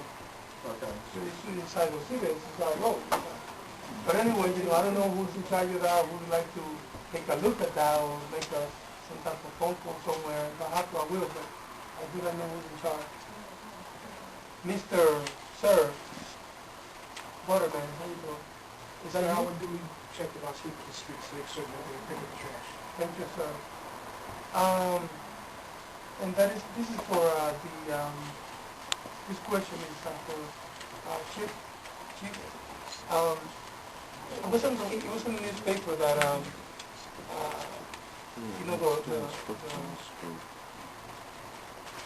just the flood that we have passed, that we evacuated so many families and stuff like that. Does the city qualify for federal aid or not? No, we didn't. It was not. Okay. The narration was not. In most situations, typically the homeowner would be expected to have insurance to cover or renter's insurance to cover the items that might have. Because I saw, in the paper that, Mercer County, but I didn't see the city of Trenton there, so, okay.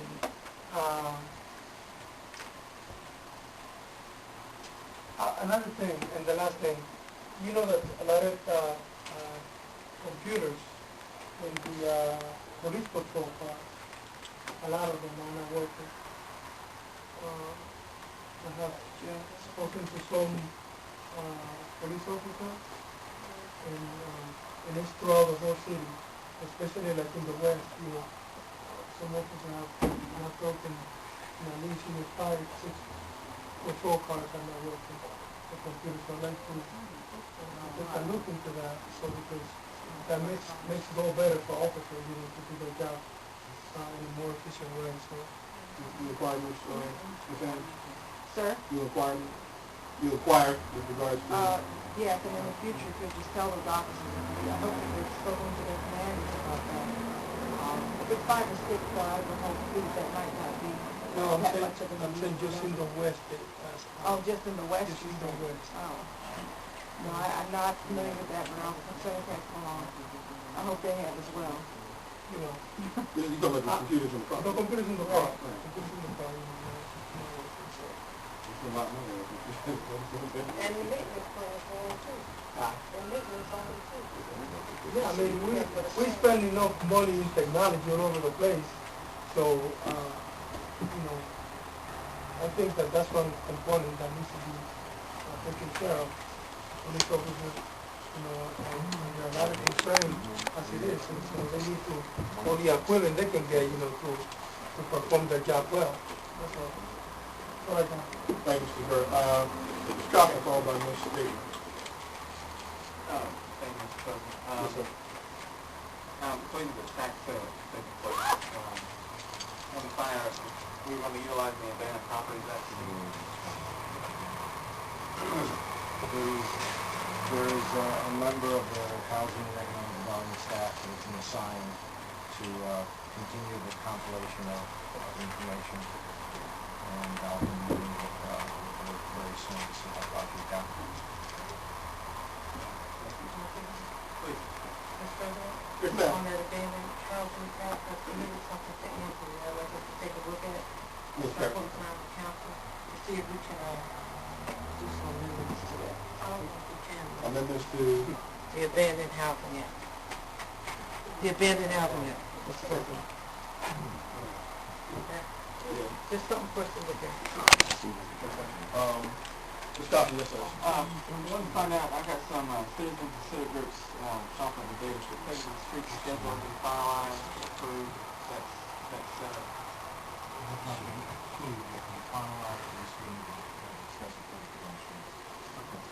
they're enthusiastic. And last question, I was wondering who the acting director of the library is, or the assistant acting director? Has everybody been filling as acting director? That's a good question. No, not officially.